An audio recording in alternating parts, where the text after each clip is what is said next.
Mesdames et messieurs, donc bonjour et bienvenue pour cette 9e édition des entretiens de Sceaux, qui sont, donc vous le savez, des rendez-vous réguliers tous les 6 mois autour des relations entre l'université et la ville, pour aller vite, pour résumer. Nous sommes déjà à la 9e édition. Les 8 premières éditions ont fait l'objet de comptes rendus, à la fois de comptes rendus et aussi de vidéos. C'est le cas aujourd'hui, puisque nous sommes enregistrés. Qui sont publiés sur le site lesentretiensdesceaux.fr. Je salue naturellement toutes celles et tous ceux qui sont en visio avec nous. Ils sont d'ailleurs beaucoup plus nombreux que ceux qui sont ici physiquement présents et que je remercie. Je suis particulièrement heureux donc de retrouver mon vieux complice Jean-Yves Le Bouillonnec, voilà, qui est donc fondateur et qui a été longtemps président de la Vallée scientifique de la Bièvre, qui est l'un des 3 co-organisateurs avec l'Association des villes universitaires de France, présidée par Catherine Vautrin, et dont je salue le directeur général François Riot. Et je salue également François Lecheder, qui est délégué général de la VSB. Peut-être tout à l'heure, vous pourrez donc présenter nos intervenants, mais je veux d'ores et déjà accueillir Olivier Ginès, qui est recteur délégué ESR de la région académique d'Île-de-France, Jean-Philippe Dugoin-Clément, qui, outre maire de Mennecy, est ici vice-président du Conseil régional d'Île-de-France en charge notamment du logement, et Sarah Biche, qui est donc vice-présidente de la FAGE, déléguée aux affaires sociales. Voilà, à Sceaux, nous allons parler aujourd'hui du logement étudiant, avec donc toutes les problématiques que cela implique. Nous avons à Sceaux, puisque nous sommes ici à Sceaux, juste un mot, nous avons construit depuis une dizaine d'années près de 400 logements étudiants. Nous avons en effet sur notre ville plusieurs implantations, la faculté Jean Monnet et l'IUT de gestion qui appartiennent à l'université Paris-Saclay, dont je salue le vice-président, donc Antoine Latreille. Il est là-bas, voilà, Antoine Latreille, qui est un fidèle participant de nos entretiens, puisqu'il était doyen de la fac pendant plusieurs années. Et puis, et nous avons également fait un travail, engagé un travail avec donc Jean-Philippe Allardy, adjoint au maire en charge notamment de la culture du patrimoine et du campus urbain, un travail donc d'intégration, d'association de nos équipements, de nos établissements supérieurs aux activités donc de la ville de toute nature. Et puis je salue également Anne Guiauchon-Mantel, qui est vice-présidente de l'université également. Voilà, j'en dis pas plus. Peut-être je laisse la parole soit à François, soit à Mme Guiauchon-Mantel justement. Ah bah c'est parfait alors, d'accord. C'est vous qui ouvrez la session. Alors bravo et merci et encore une fois, bienvenue à toutes et à tous. Je serai malheureusement obligé de vous quitter à 10h moins le quart. Mais donc Jean-Philippe Allardy, donc adjoint au maire, pourra conclure ces entretiens comme il sait parfaitement le faire. Madame Guiauchon-Mantel.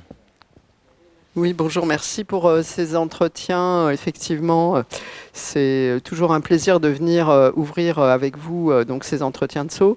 Aujourd'hui consacré au logement. Le logement, je ne vous cacherai pas que c'est une grosse préoccupation de l'Université Paris-Saclay.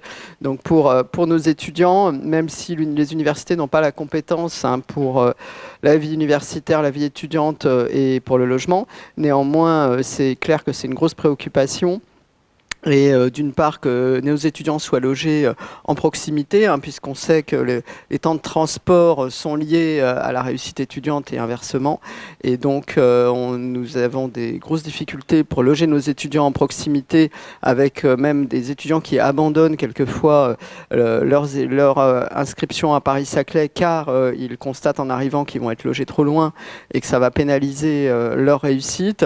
Après, il y a le sujet aussi de la qualité du logement, c'est-à-dire avoir un logement accessible, un logement connecté, où ils vont pouvoir travailler donc dans de bonnes conditions. Et c'est vrai que nous avons des dispositifs aussi pour accompagner les étudiants dans leurs conditions de travail, dans leur logement. Et donc, je suis très heureuse de cette session consacrée au logement, avec donc des invités qui vont donc nous apporter sur ce sujet. Et ce que je voulais préciser aussi, c'est construire des logements, mais aussi des logements accessibles financièrement aux étudiants, hein, c'est-à-dire que ça, c'est ce qu'on répète régulièrement aux différents établissements publics et autres, c'est-à-dire qu'il faut aussi avoir des logements accessibles à un budget étudiant. Et nous travaillons main dans la main avec notamment le Crous hein, pour rénover actuellement une résidence étudiante qui avait cette capacité d'avoir des logements, c'est des résidences traditionnelles, donc des logements à bas prix, mais donc là, la co-construction se fait aussi avec les étudiants, et c'est ce que je voulais aussi ajouter, c'est important d'associer aussi les étudiants dans ces réflexions sur le logement. Voilà, donc je vous remercie. Merci Madame Guillaume-Mantel, merci Monsieur Laurent donc pour ces mots d'ouverture à la fois par la ville haute et par l'université haute, puisque nous sommes sur le territoire aussi de l'université Paris-Saclay, qui a à Sceaux et dans la vallée scientifique de la Bièvre plusieurs de ses campus.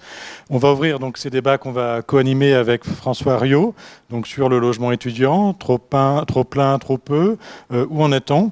C'est un sujet d'actualité. C'est un sujet, je pense que le recteur l'évoquera, qui a fait l'objet ces derniers temps aussi d'annonces. Il y a un besoin, il y a une production, et en même temps, il y a une difficulté pour les collectivités à appréhender ce besoin et à avancer dans la production de logements étudiants en rapport avec la vie des campus et le besoin des sites universitaires. Donc l'objectif ce matin, c'est de pouvoir faire le point, où on en est, quel est l'état des lieux, quelles sont les problématiques et comment avancer et quelles sont en termes de solutions, en termes de montage peut-être atypique, en termes de partenariat avec l'université. On a volontairement positionné ce sujet pour les 9e entretiens de Sceaux sur l'Île-de-France, parce qu'il y a sans doute un contexte très singulier en Île-de-France, compte tenu de sa géographie, la présence de nombreux campus, de nombreuses universités dans un territoire dont les périmètres ne recoupent pas toujours les périmètres administratifs, donc sans doute des singularités et des difficultés particulières. Voilà, l'objectif, c'est de pouvoir ce matin faire le point et voir comment avancer collectivement, à la fois pour les collectivités de la vallée scientifique de la Bièvre, bien entendu, mais aussi voilà, à l'ensemble des problématiques et des besoins de la région parisienne. Donc pour engager cette discussion, et avant de passer aux échanges entre intervenants avec la salle présentielle, la salle virtuelle, on va passer la parole pour une première intervention donc, à Olivier Ginez, recteur délégué en charge de l'enseignement supérieur, à qui je vais passer la parole. On prolongera ensuite avec donc l'intervention de Jean-Philippe Dugoin-Clément, qui est vice-président de la région, en charge de l'aménagement du logement, aussi président de l'EFIF et président de Grand Paris Aménagement, donc avec à la fois le regard sur la stratégie d'aménagement, de développement à la fois de la présence universitaire et de tous les équipements en lien avec la vie universitaire sur la région, mais aussi au travers GPA et l'EPFIF opérateur, un des principaux intervenants sur ces sujets. Et puis Sarah Biche nous donnera aussi le point de vue d'une organisation estudiantine, la FAGE, sur ces sujets. Il en ouvrira la discussion. Monsieur Ginez, c'est à vous. Merci Monsieur Le Scheider. Monsieur le maire, merci de nous accueillir à Sceaux pour cet échange qui se veut être riche et au vu des interlocuteurs et intervenants passionnant. Je n'en doute pas une seule seconde. Je vais essayer de faire un propos introductif assez ramassé pour donner peut-être plus de temps aux échanges, parce que je suis sûr que les échanges vont être nourris. Il y aura sans doute énormément de questions, parce que c'est un sujet, le logement étudiant, qui est N complexe. Là, je m'adresse aux scientifiques et aux matheux autour de la table. Donc c'est un sujet vraiment complexe qui nécessite qu'on fasse feu de tout bois. Donc ça sera mon mot d'introduction, c'est faire feu de tout bois. Et pourquoi faire feu de tout bois, en particulier en région Île-de-France? Parce que si on la résume en quelques chiffres, vous allez voir qu'il faut qu'on se mobilise tous les partenaires autour de la table, dont je salue la présence, puisque Monsieur le vice-président du conseil régional, Madame la vice-présidente de la FAGE et Madame la vice-présidente de l'université, ainsi que Monsieur le vice-président en charge du patrimoine, sont là pour nourrir nos débats. En chiffres, la région Île-de-France, c'est 790 000 étudiants, 165 000 boursiers, rien que ça. C'est 57 000 logements aidés en réserve pour les étudiants. 23 000, dans ces 57 000, 23 000 logements Crous. Vous voyez, je suis parti du plus haut, 790 000, pour arriver au plus bas, 23 000 logements Crous. Très clairement, on n'est pas à la hauteur du rendez-vous. Voilà.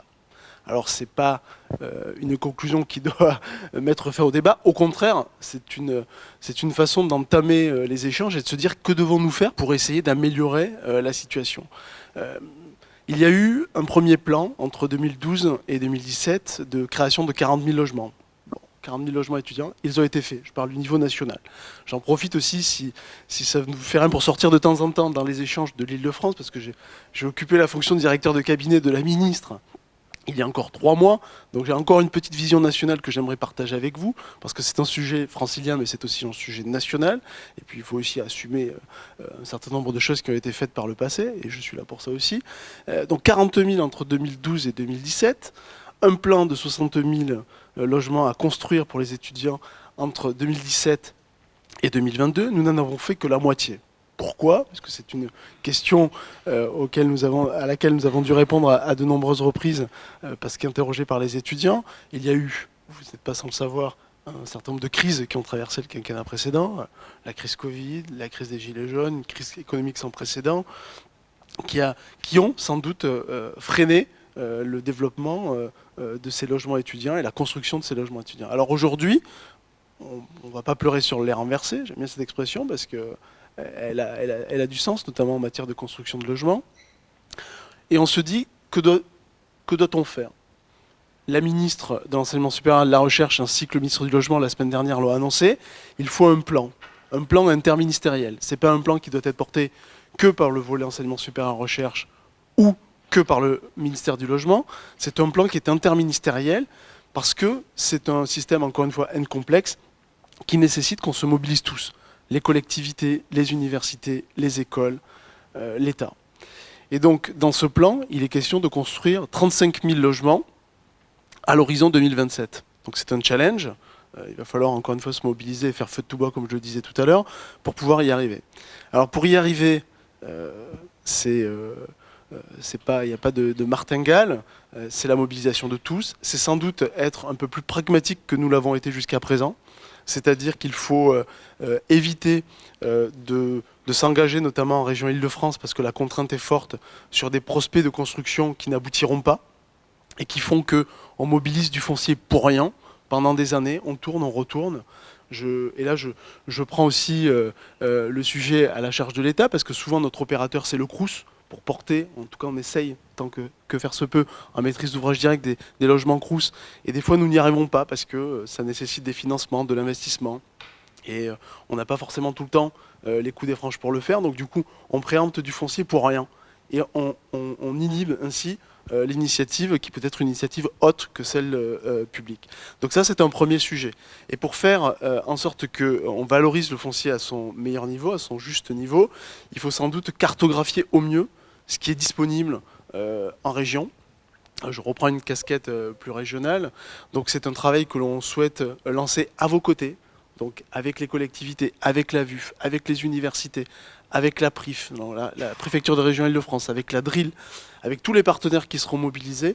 Donc on veut faire une cartographie du foncier disponible pour pouvoir justement lancer par le biais d'AMI, c'est un petit peu ce que les deux ministres ont dit la semaine dernière lors de la présentation de leur plan, essayer de lancer des appels à manifestation d'intérêt pour que les opérateurs se saisissent du foncier disponible dans nos territoires, parce que bien souvent, on le sait, dans les universités, dans nos écoles, il y a du foncier État, parce que et on pourra y revenir, peu d'établissements ont la dévolution patrimoniale, il faut le reconnaître, et on en sait en tout cas les grandes raisons.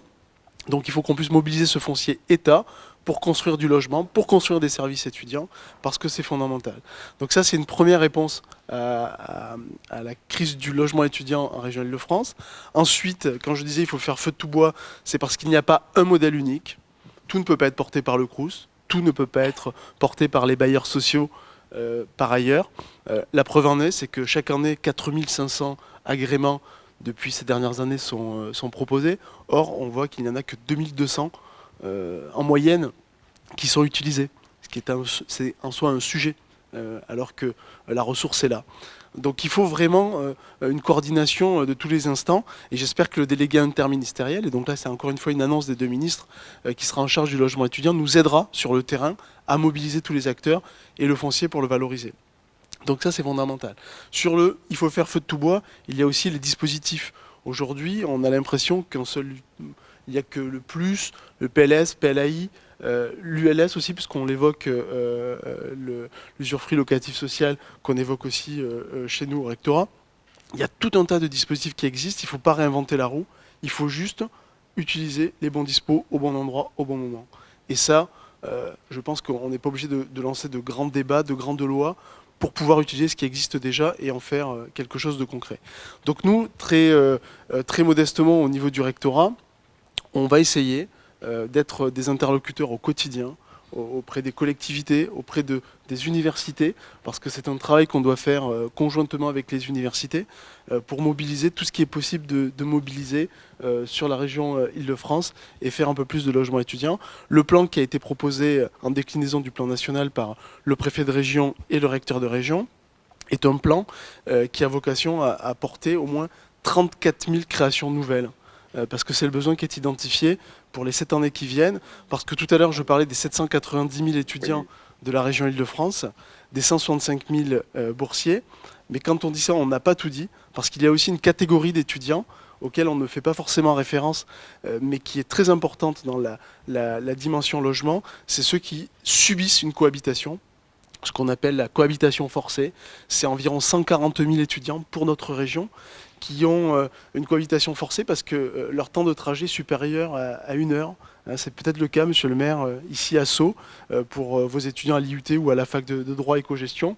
Et ce n'est pas le cas qu'à Sceaux. Il y a dans d'autres communes de la région des exemples assez probants où on voit des jeunes qui font plus d'1 heure et demie de trajet tous les jours et donc qui subissent la cohabitation. Donc au total, c'est plus de 300 000 jeunes. Il y a l'horizon 2027. J'aime bien aussi parler avec des chiffres parce que c'est des marqueurs forts.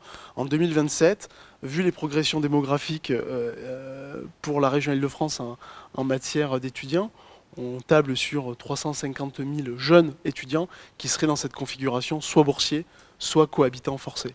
Donc voilà, en 2027, il faut se projeter. 350 000 jeunes auront besoin de logements, sans doute ici pour la région. Surtout, quand on regarde de là où on part, il y a encore un petit peu de marge à venir. Voilà ce que je voulais vous dire. Et je pense qu'il y aura quelques questions et remarques auxquelles je m'attacherai à répondre.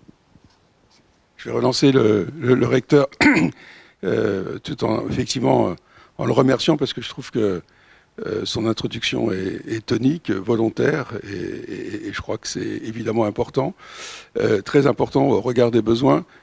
Ça fera, je pense, la transition aussi avec l'intervention du vice-président de la région, par ailleurs président de Grand Paris Aménagement et de l'EPIF.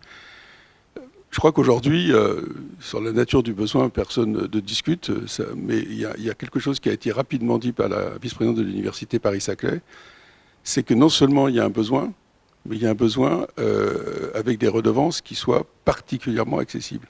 Bon. Là, quand on est tous un peu initiés, il y a des additions qui s'opèrent, et puis ensuite il y a une résultante qui est le coût pour l'étudiant. Et donc, il y a un point qui est absolument fondamental, c'est 2 choses. La première, c'est quand même trouver la martingale, je dis bien la martingale parce qu'il n'y a pas d'argent magique sur le foncier, voilà, et donc qui évidemment va compter pour beaucoup dans le résultat, et puis peut-être trouver, alors là c'est autre chose, et c'est aux opérateurs et aux collectivités d'avoir des idées, il y en a déjà, c'est de trouver effectivement des process peut-être de construction qui soient moins coûteux et qui permettent d'arriver, qui soient moins coûteux mais aussi confortables dans la durée, parce que en tout cas pour les gens de ma génération, on connaît quelques cités universitaires, il y en a, enfin elles sont maintenant très bien, mais il y en avait pas loin d'ici qui étaient quand même dans des états un peu compliqués. Donc il ne s'agit pas de reconstruire et de reconstituer des offres qui dans quelques années seront inhabitables. Donc c'est un exercice qui est particulièrement compliqué. Et compte tenu de ce que vous avez dit, je ne doute pas un seul instant que ce n'est pas un sujet qui est présent à votre esprit. Merci de me donner l'occasion de répondre. Vous parliez de redevances, je crois que vous touchez vraiment le nerf là. On a vraiment un sujet parce que tout à l'heure je vous ai dit, alors vous avez senti qu'il y avait du dynamisme dans mon propos et il est volontaire enfin, je pense que c'est vraiment, c'est un sujet majeur. Le logement étudiant c'est un sujet majeur. Alors, le logement en général, je pense pour l'ensemble de la population, mais pour les étudiants en particulier, parce que, d'ailleurs, c'est un point qui est revenu quasi majoritairement de la concertation territoriale sur la vie étudiante qui a eu lieu l'an dernier, lancée par la ministre Retailleau. Donc c'était un point qui arrivait en tête des sujets de préoccupation des étudiants, mais pas que, des universités, des collectivités qui ont été consultées. Donc c'est un sujet sur lequel il faut qu'on fasse plus que preuve de dynamisme, mais sans doute d'innovation et d'action. Voilà, il faut conjuguer tous nos efforts. Quand vous parliez de redevance, on a vraiment un sujet de modèle, vraiment. On a un sujet de modèle, pourquoi? Parce qu'aujourd'hui, nous, État, c'est vrai qu'on se repose énormément sur les Crous.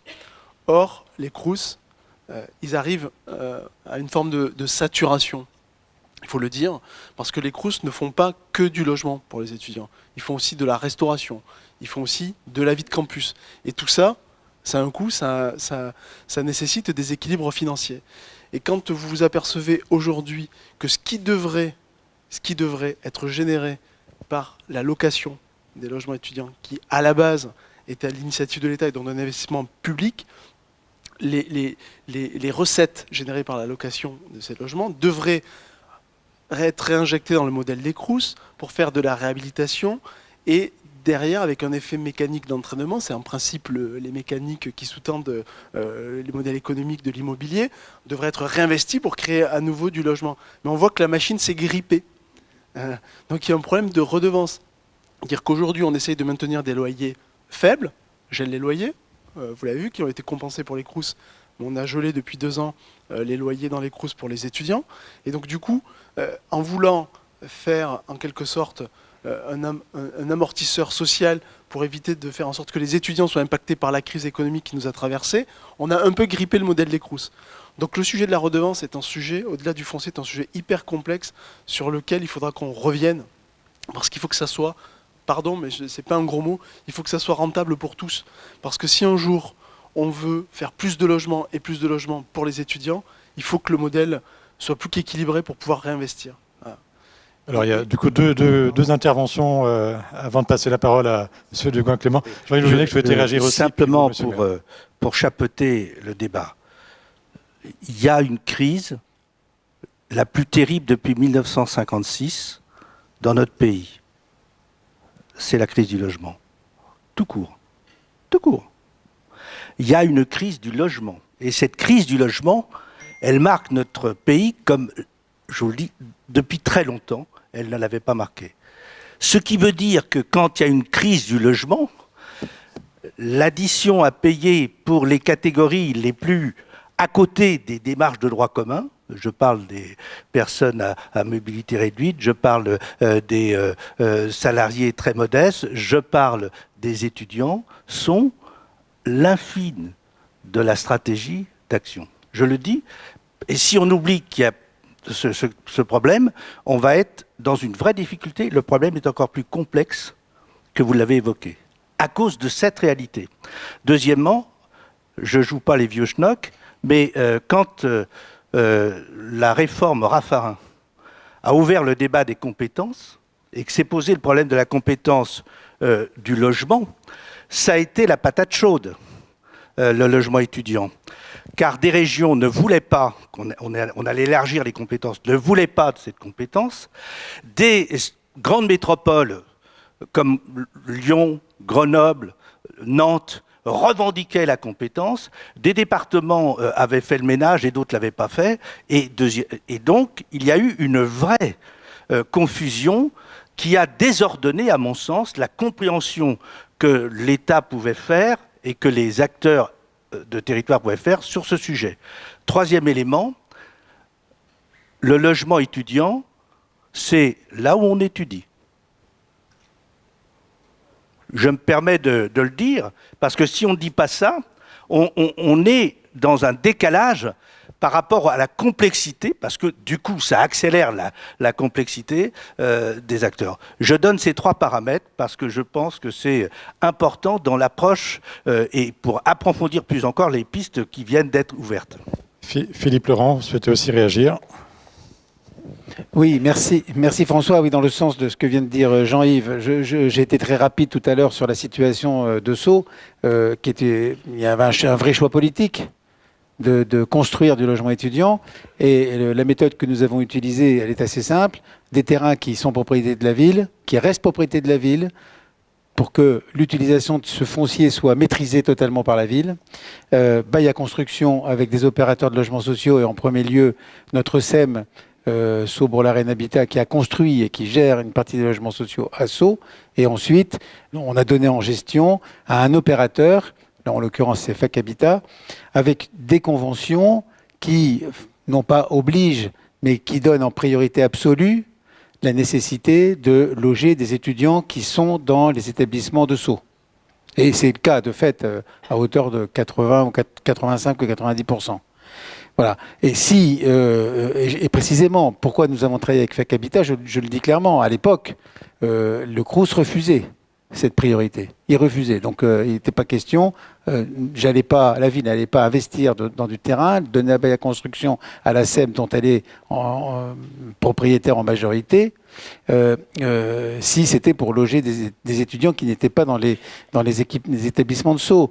C'est pas qu'on les aime pas, mais l'intérêt, c'est précisément de raccourcir la durée, c'est de faire en sorte que les étudiants logés soient dans les établissements là où ils sont logés. Ça va de soi. Et ça, c'est un vrai sujet. C'est pour ça que nous avons fait appel à notre opérateur qui s'engageait à cela. Merci. On voit que le débat est ouvert. Vous voulez réagir encore? Allez-y. Pendant des heures. Là. Des heures. Ah oui, Monsieur le Vice-président, désolé, je ne veux pas vous couper le sifflet. Juste pour...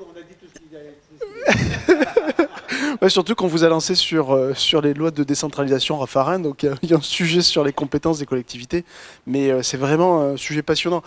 Pour le coup, pour rebondir sur ce que vous disiez, monsieur le maire, on observe par exemple pour l'Académie de Créteil qu'un étudiant sur 5 qui est logé dans un logement Crous de Créteil n'est pas dans l'Académie de Créteil.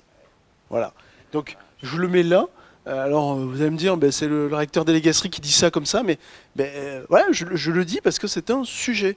Et aujourd'hui, quand on parle de frontières académiques, de frontières académiques pour les Crous, c'est un sujet. Et je pense qu'on va y arriver, mais il va falloir raisonner un peu différemment sans doute. Il va falloir parler de bassin de vie.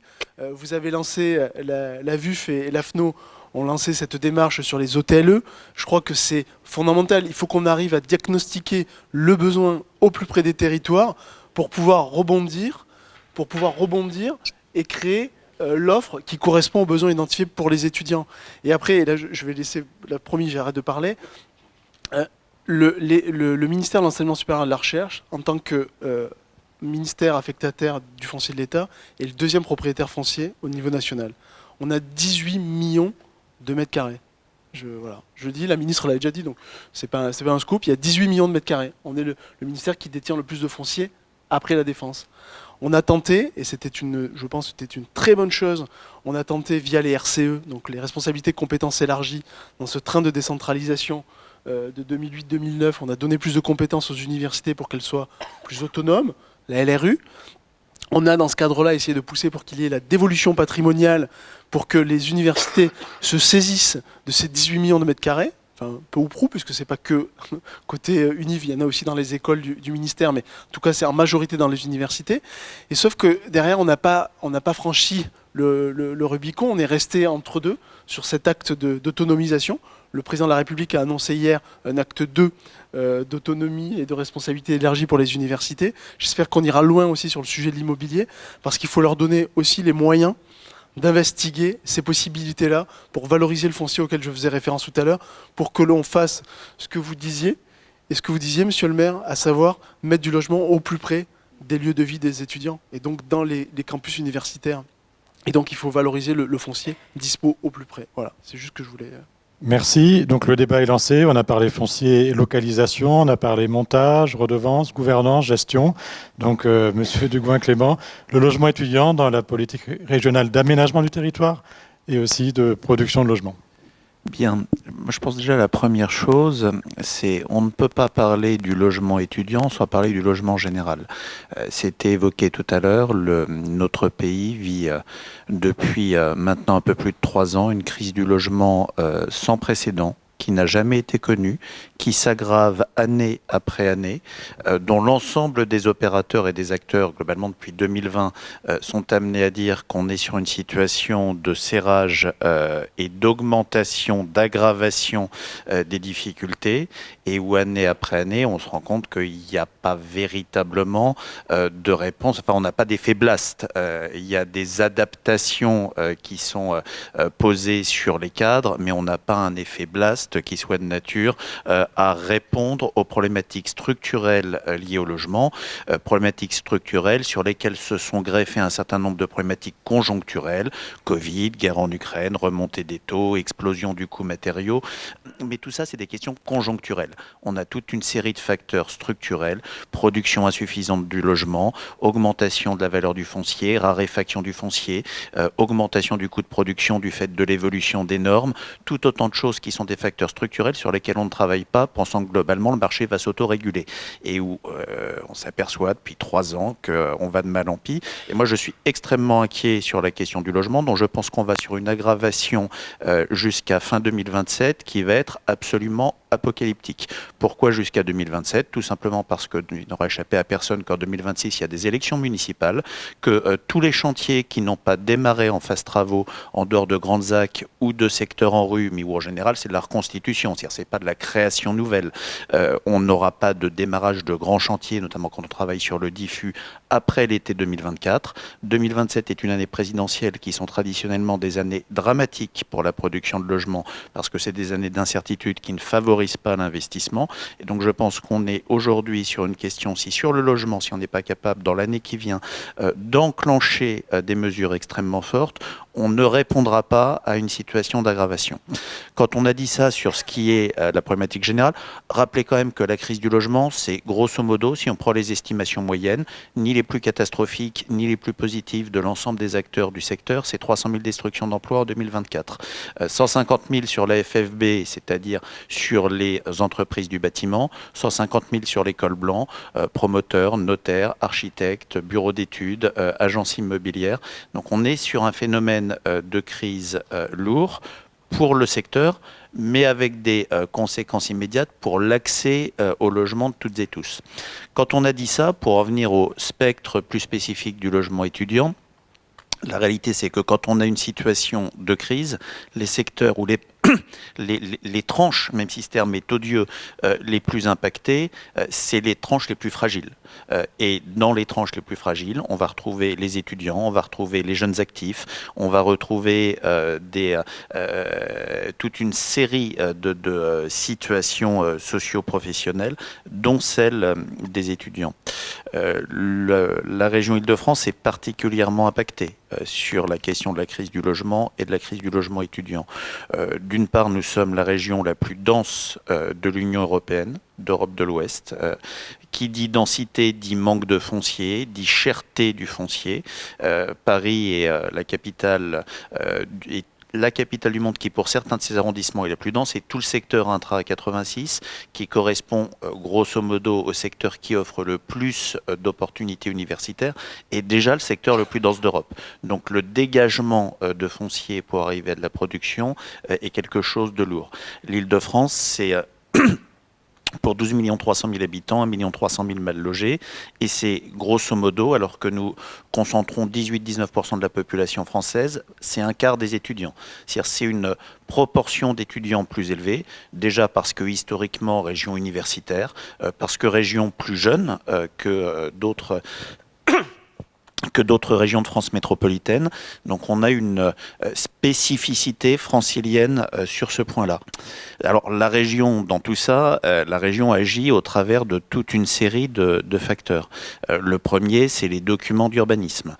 Si la région n'a pas de compétences obligatoires en matière de logement, chaque année on investit pratiquement 100 millions d'euros sur la question du logement au sens large, qu'on parle du logement étudiant comme de la rénovation urbaine dans les quartiers NPNRU ou de la question de la rénovation thermique du bâti privé ou social,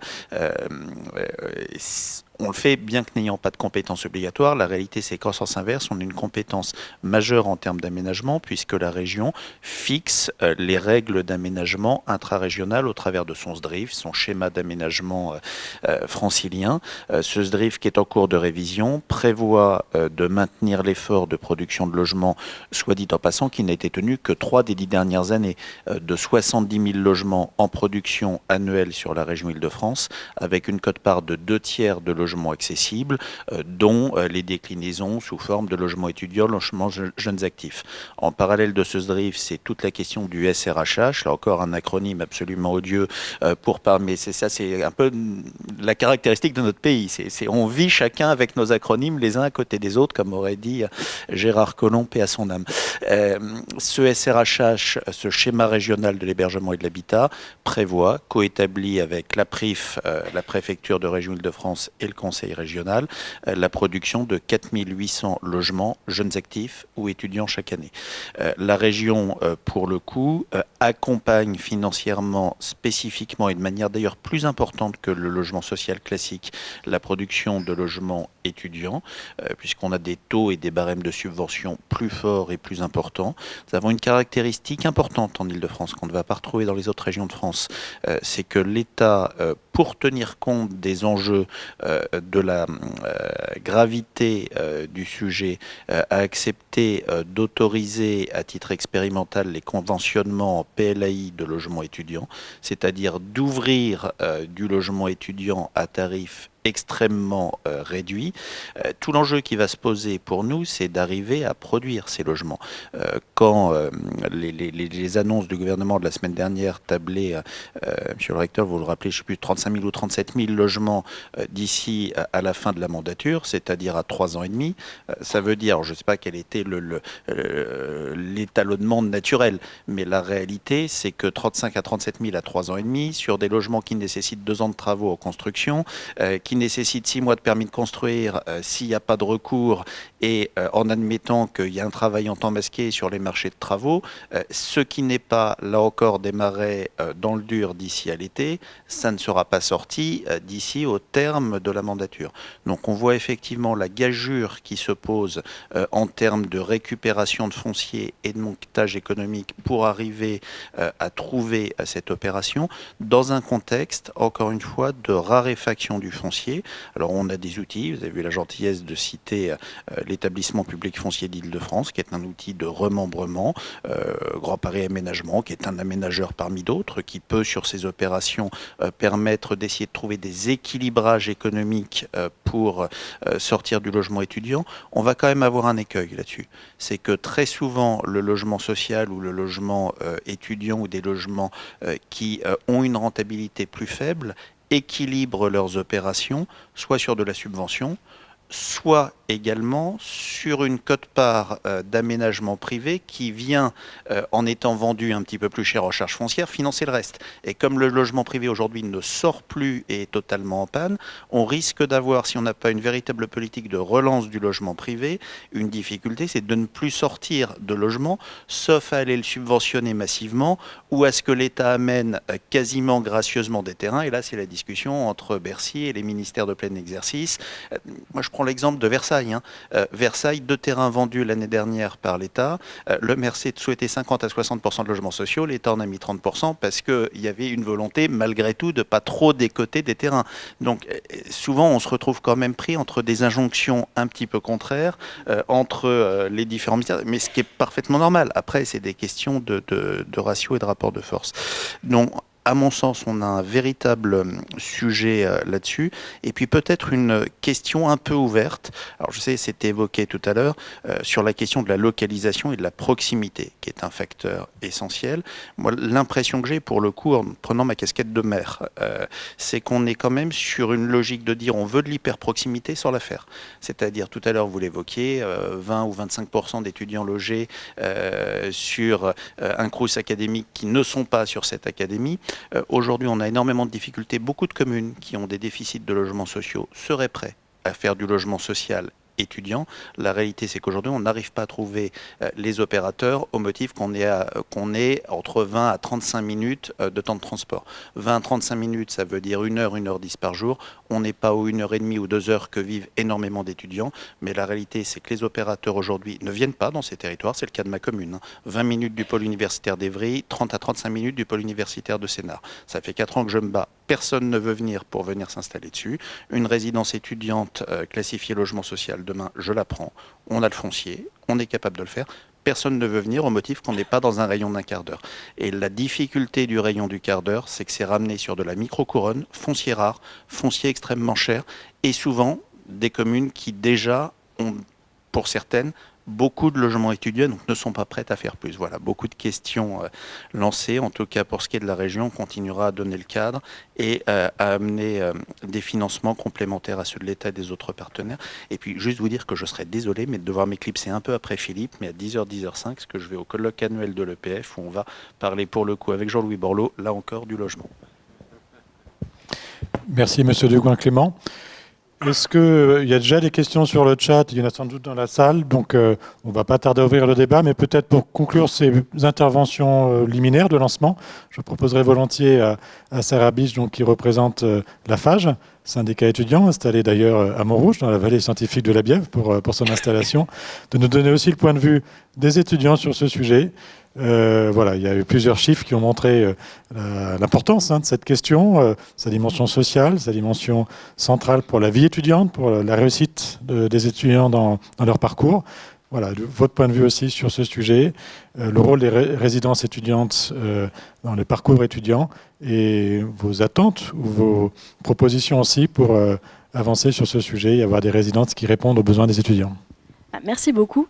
Alors, pour commencer, peut-être pour recentrer un petit peu sur la réalité de ce que c'est d'être étudiant, parce que quand on parle de logement, c'est bien aussi qu'on puisse revoir un peu dans les chiffres ce que c'est concrètement de l'être au quotidien. L'enjeu du logement, c'est quand même tout d'abord l'enjeu de la précarité au sens large. Mettre en lumière la crise du logement étudiant, c'est mettre en lumière aussi, en grande partie, la précarité des étudiants et étudiantes qui ont besoin d'un logement. Le logement, actuellement, c'est le premier poste de dépenses. Pour les étudiants, c'est largement plus que 50% de leur budget mensuel.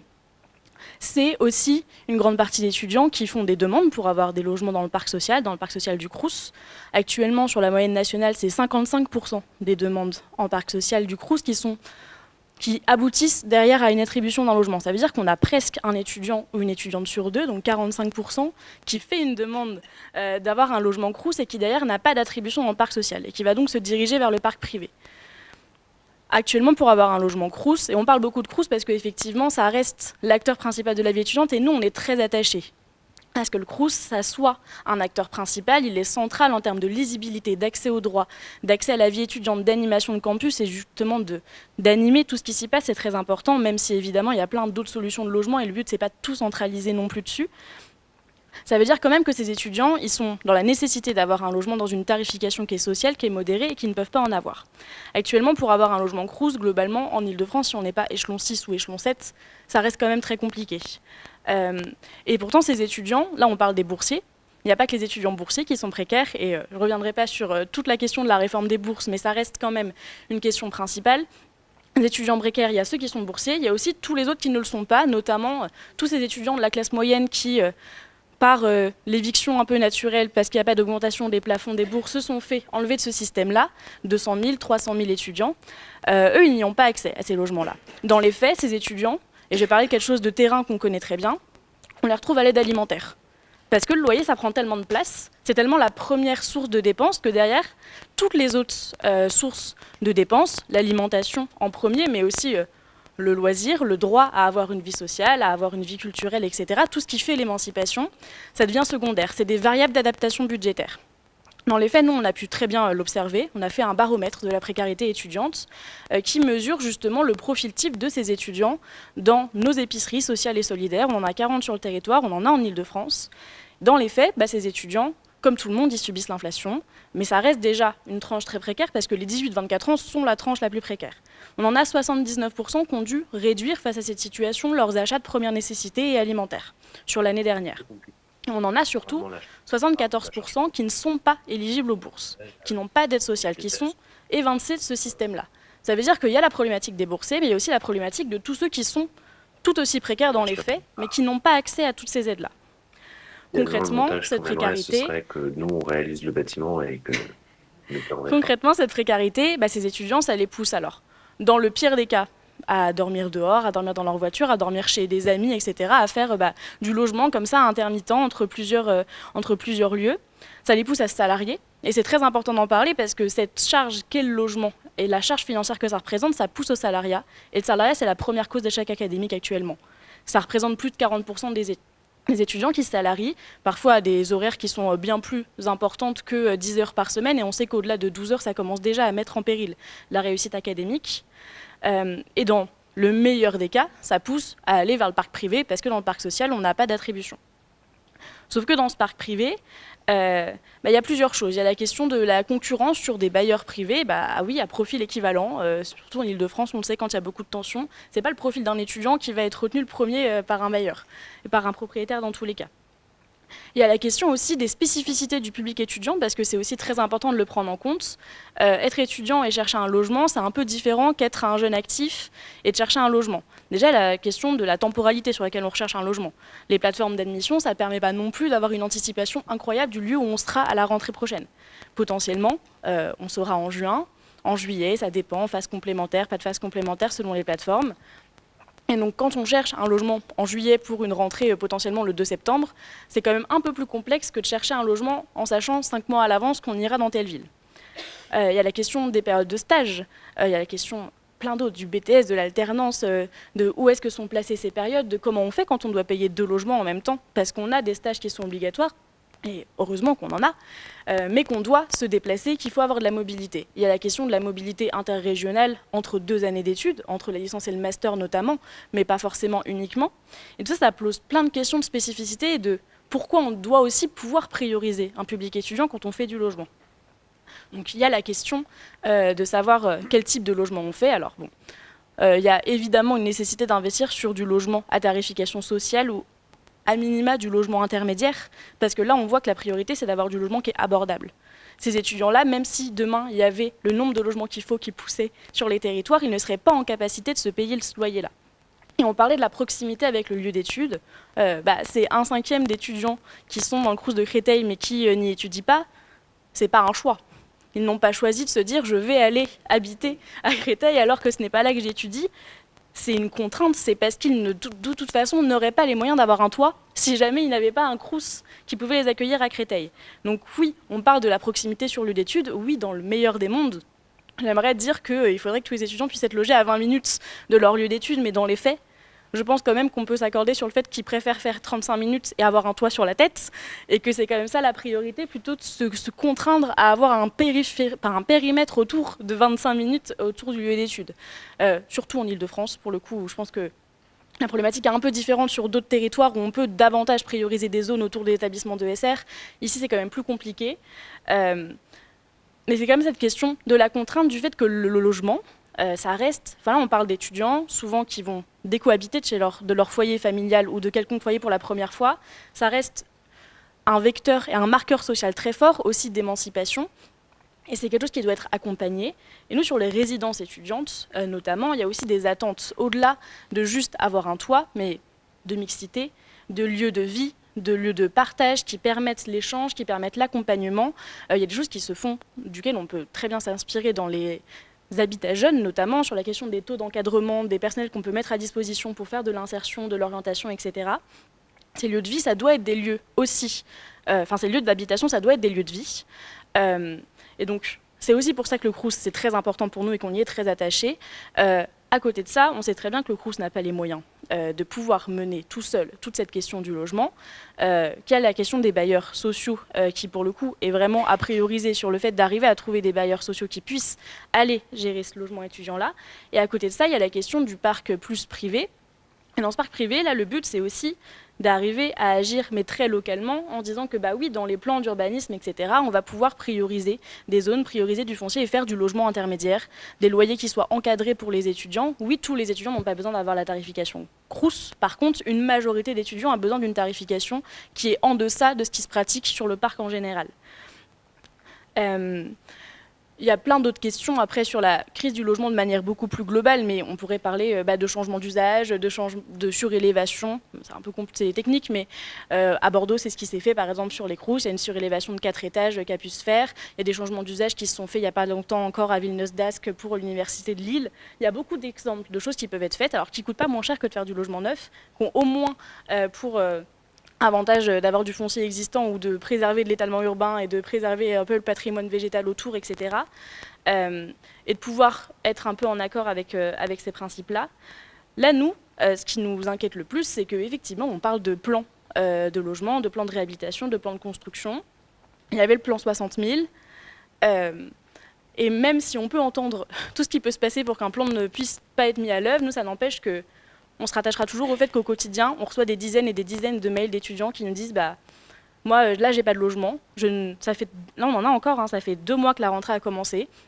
Et je dors chez une personne différente tous les soirs. Et je tourne comme ça. Et comment on peut demander à ces étudiants et étudiantes de réussir leurs études, parce que c'est quand même ce qu'on leur demande à la fin.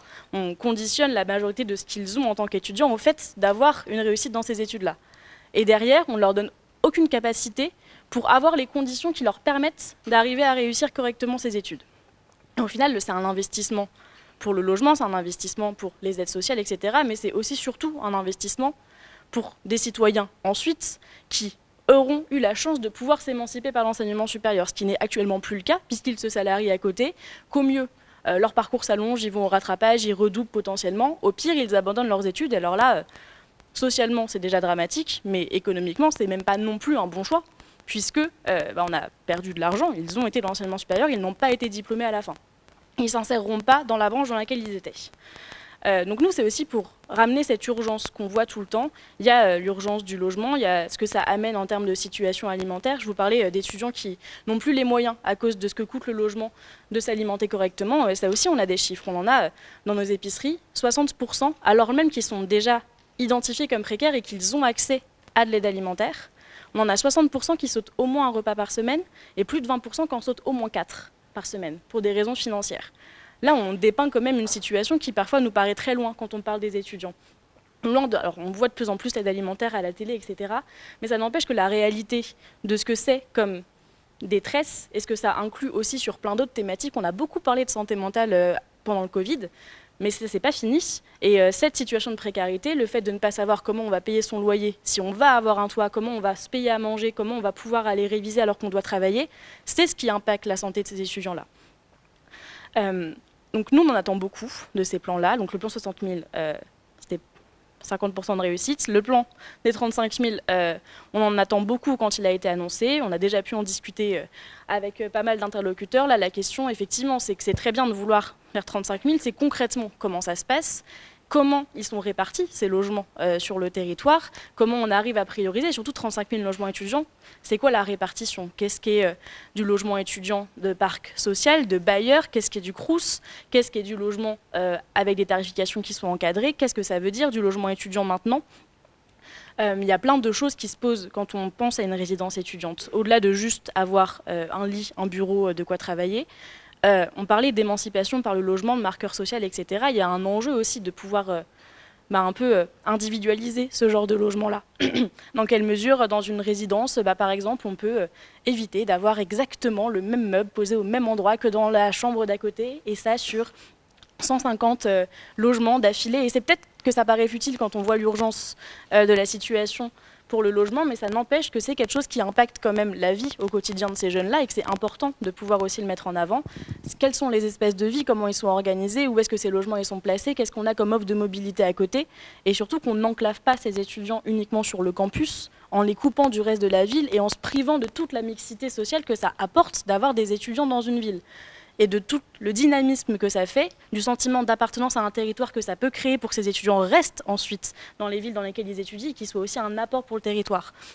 Ça, c'est quelque chose qu'on a quand même tendance à oublier quand on parle de résidences uniquement sur les campus, qu'on les enclave au milieu comme ça et qu'on n'a pas d'ouverture sur le reste. Et je crois que c'est marqué ouverture sur la ville à un moment dans le descriptif. Et je trouve que ça, on en parle quand même très peu. Parce que cette ouverture-là, si on les met juste dans des résidences au milieu d'un campus et qu'il n'y a rien qui se passe à côté, c'est quand même très peu ouvert sur la ville et c'est surtout enfermé dans la ville. Merci Sarah Vich, ça a été une intervention très très large et bien analysée. Et je crois que vous avez balayé un peu le champ de votre délégation affaires sociales au sein de la FAGE, bien au-delà du logement.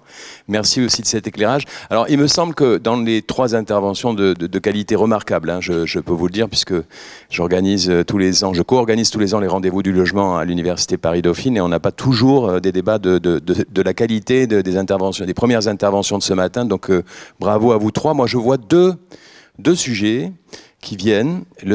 Un premier sujet qui a été lancé par Jean-Yves Le Bouillonnec, c'est le logement sur le lieu d'études.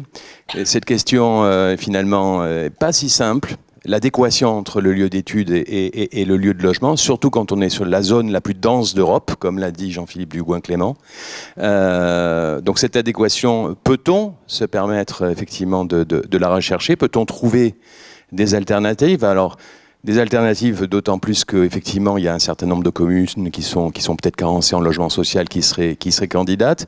Des alternatives parce que, à la vue, il se trouve que, alors ça au niveau national, où on a la politique de notre nouvelle gouvernance, c'est plutôt de favoriser l'enseignement supérieur le plus possible en dehors des grosses métropoles où c'est déjà trop concentré, puisque en dehors de l'Île-de-France, on a des métropoles où les élus disent on a trop d'étudiants.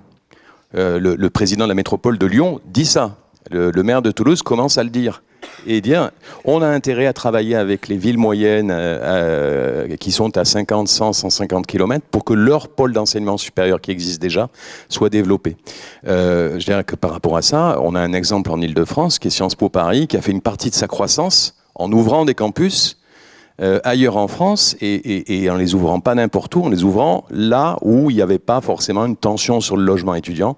C'est plus facile de se loger à Poitiers, à Nancy, à Reims, à Dijon, au Havre, Antibes, je sais pas, mais en tout cas sur les autres campus, voilà, c'était une forme. Est-ce que au sein de la région Île-de-France, on peut aussi avoir cette forme de déconcentration?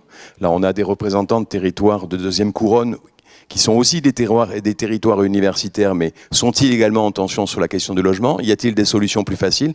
Donc ça, c'est le premier sujet sur la localisation, avec également un autre point qui a été évoqué par Sarah Bich quand elle a parlé des étudiants obligés de travailler pour payer leur logement. Le lieu de travail n'est pas forcément le même que le lieu d'études. Et dans ce cas-là, le logement doit-il être à proximité du lieu de travail ou de lieu d'études? Et là, ça réouvre le sujet. Même si on trouve de la place sur les campus, ça ne répondra pas forcément à la question des étudiants qui travaillent. Certains travaillent parce que c'est aussi un choix, par exemple dans le cadre de l'apprentissage, et auquel cas, effectivement, le lieu d'exercice professionnel n'est pas forcément celui de lieu d'études. Et puis, deuxième sujet que je lance pour le débat, qui a été abordé aussi par quelques-uns d'entre vous, c'est que le lieu où on loge, c'est pas simplement un lieu pour dormir. C'est un lieu où on vit, où on s'engage, où on est éventuellement citoyen, on s'implique dans la vie de la cité, on crée du lien social, on a des activités, etc. Et ça rend aussi le logement des étudiants, même si on n'est pas forcément une commune universitaire, plus désirable. Avoir une jeunesse engagée, même si on est sur une commune où il n'y a pas nécessairement de grande école ou d'université, on peut accueillir des étudiants qui deviennent des acteurs de la ville, et ça répond aussi peut-être à la question adéquation entre le lieu d'études et le lieu de vie. Alors je ne sais pas qui est-ce qui souhaite répondre. On va ouvrir le débat. Monsieur Giry, je veux simplement, c'est pour rebondir sur ce que vient de dire François Rio. Alors là, je me situe uniquement sur la métropole francilienne. Il y a un mot que je n'ai pas entendu par rapport au problème de la différence entre le lieu d'études et le lieu d'habitat. C'est quand même la mise en service du Grand Paris Express qui va quand même révolutionner la vie des habitants franciliens, et je pense que va aussi considérablement réduire les temps de distance et je pense que c'est pour répondre aussi au fait qu'il faudra probablement envisager quand même, dans certains cas, d'avoir des résidences qui ne soient pas forcément près de l'université, mais à proximité. On va prendre encore 2 questions, puis après, M. Le Bouillonnec. Sur le Grand Paris Express, je la ramène un peu parce que quand la loi est passée, elle contenait le Grand Paris Express en 2009 et la création de Saclay. Personne n'a tiré conséquence de cette réalité, mais c'est le moment où ceux qui contestaient, et j'en ai fait un peu partie dans une partie du débat, le Grand Paris Express, contestait la possibilité de créer la structuration de Saclay, alors qu'il n'y avait aucune capacité, et qu'il y en a très peu encore actuellement, de rendre possible la vie des étudiants qui se logeaient dans nos territoires, et alors que pour y aller, il y avait le RER-B, je ne parle pas de ce qu'est le RER-B, hein, vaut mieux pas en parler, et les annexes de circulation complémentaires. Le problème a été posé et il a été traduit par la ligne 18. Orly, Saclay, et puis redescendre peut-être un jour sur Versailles-Sénart. Et je me permets de vous dire que cette ligne, encore aujourd'hui, est contestée. Elle est encore actuellement dans le collimateur, même si heureusement entre Paris et Saclay, entre Orly et Saclay, les choses sont réglées maintenant. Mais elle est encore contestée. Pourquoi? C'est parce que le paramètre de la mobilité comme instrument de l'habitat n'est pas intégré dans le dispositif. Et je le dis simplement, aujourd'hui, alors que la ligne 18 va être mise en œuvre d'ici 2 ans et demi environ, enfin c'est à peu près le timing, la ligne 15 va l'être dans 1 an à peu près, cette réalité-là, elle ne s'impose pas, je le dis, au niveau du débat sur le logement, notamment des étudiants. Et je le dis avec un salut amical à Madame la Ministre, que nous avons eu ici autour de la table et avec qui nous avons travaillé pendant des années sur ces sujets, parce que c'est une réalité auquel elle a été confrontée quand on a eu l'hypothèse, quand elle présidait l'instrument temporaire, quand elle a présidé ensuite l'université, et qui ne sera réglé jamais, jamais. Parce que quand le dispositif de mise en œuvre de la création de Paris-Saclay a été initié, la problématique de loger les étudiants n'a pas été au cœur d'une partie des débats. Merci. Alors, Monsieur Ginez. Oui, si je peux juste dire 2 mots. Merci. Enfin, je vais pas... je suis presque de dire waouh.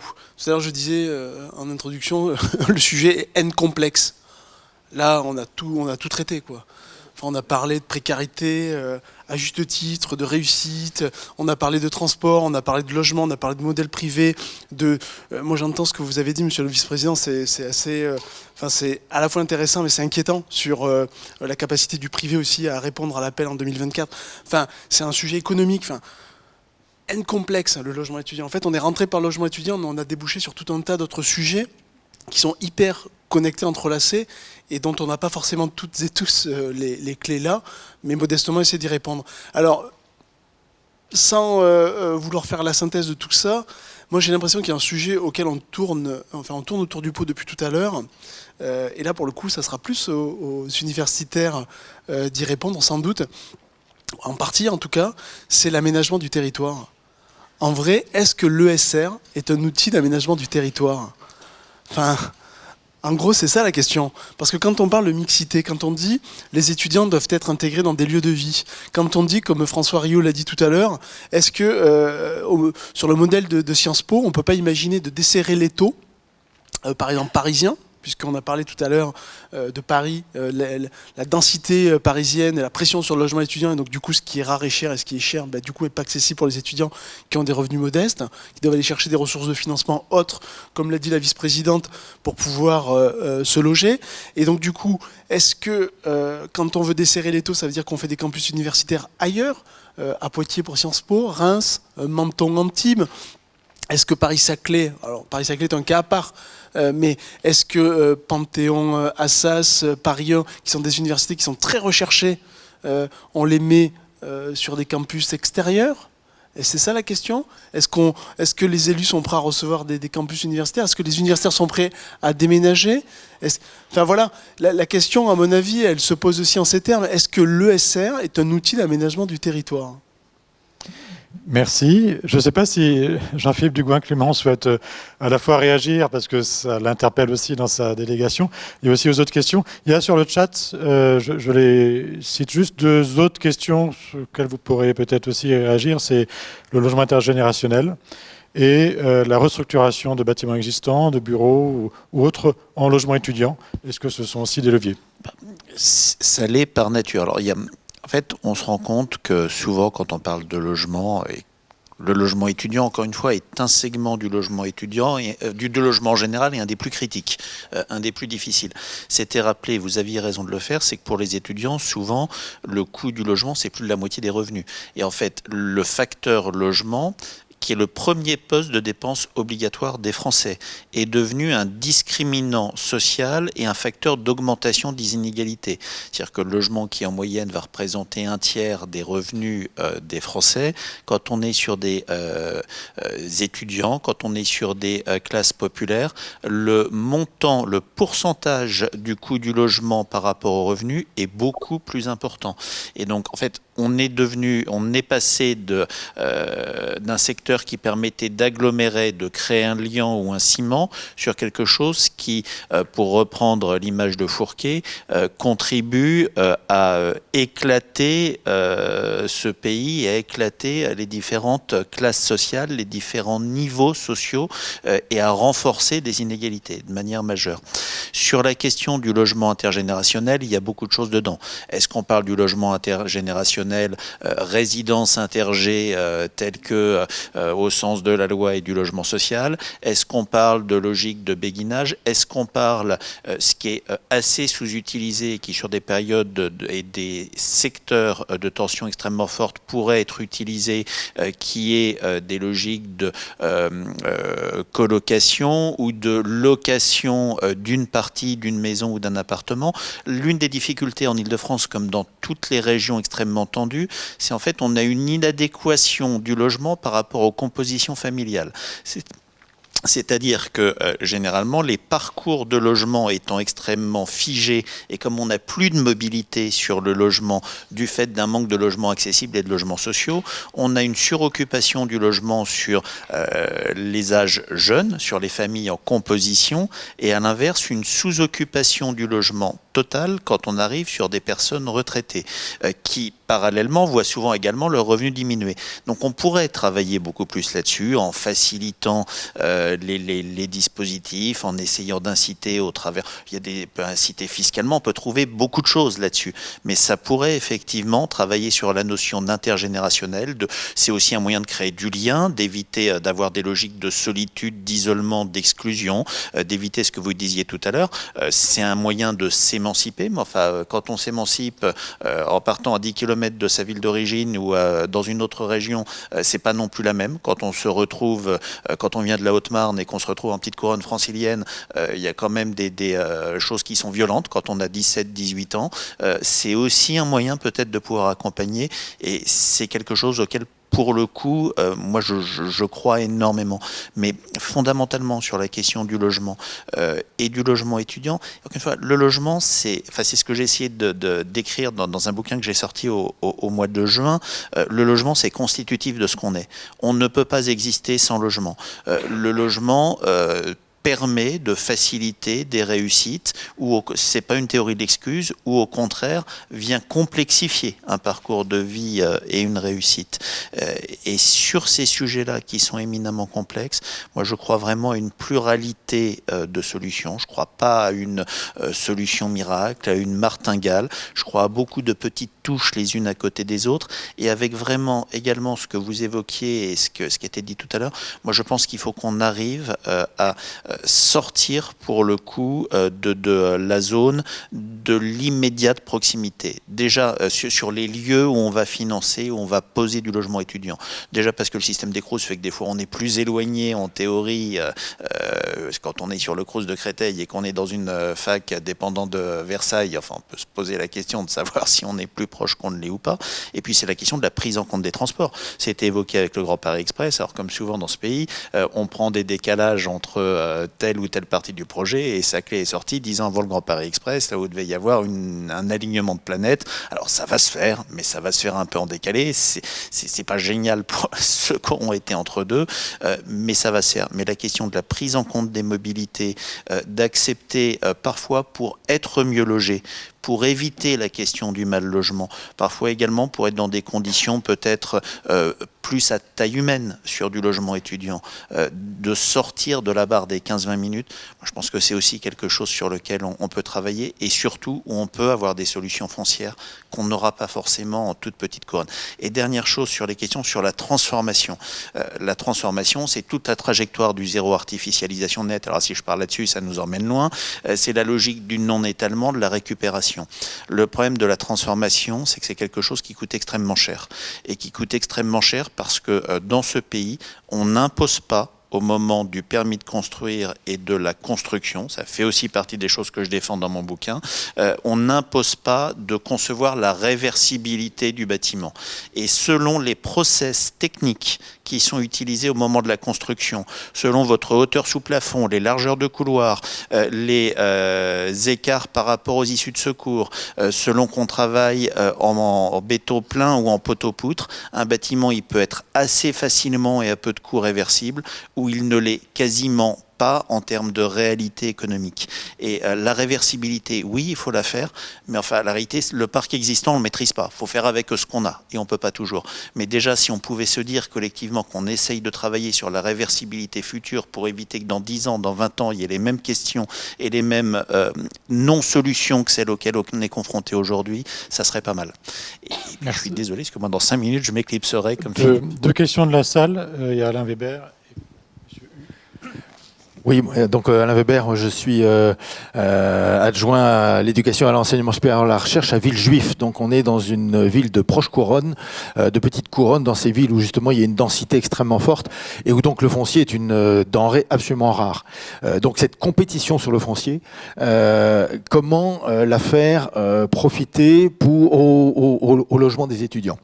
La résidence étudiante est une réponse, mais dans une ville où la compétition pour le foncier est aussi forte avec les familles à loger, l'une des pistes pour rendre le logement des étudiants plus attractif au moment où il faut finalement décider d'attribuer un foncier, c'est sans doute que cette résidence pour étudiants puisse être également plus ouverte qu'elle ne l'est sur le reste de la population. Je vais prendre un exemple d'une grosse résidence étudiante de plus de 800 logements, donc de plus de 800 étudiants qui s'est construite chez nous, privée, parce qu'on n'a que des résidences privées, on n'a pas de résidence Crous, je reviendrai là-dessus. 10% de ces logements ont été loués à de jeunes chercheurs de l'Institut Gustave-Roussy, puisque c'est une résidence qui est à proximité de l'Institut Gustave-Roussy. Donc, parce que les jeunes chercheurs, ils ont aussi énormément de difficultés à se loger. On a parlé effectivement des étudiants qui étudient, mais à partir du moment où on commence à devenir thésard, on a énormément de difficultés à se loger. Et dans le monde de la santé, à Gustave-Roussy, dans les hôpitaux qui sont sur notre territoire, la question du logement des jeunes chercheurs est une question. 10% de cette résidence pour étudiants, résidence privée pour étudiants, font l'objet d'une convention entre l'Institut Gustave-Roussy et cet opérateur privé. Ça rend tout de suite la porosité, l'hybridation beaucoup plus attractive. Et pour une ville, le fait de se dire le foncier que je vais décider, alors pas forcément la ville, mais enfin là on sait que le poids des villes est très important pour in fine attribuer un foncier.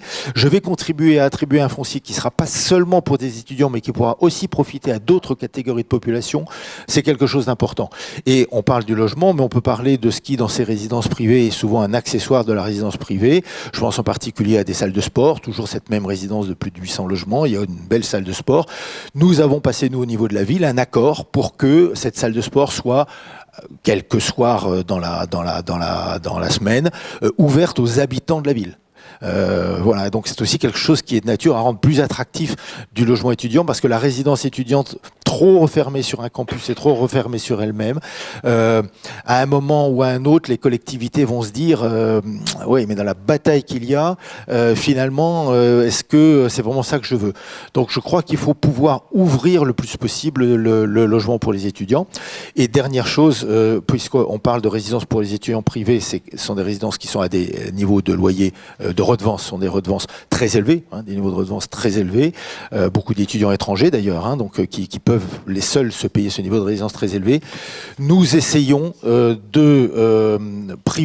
d'encourager les organismes HLM à accueillir les étudiants.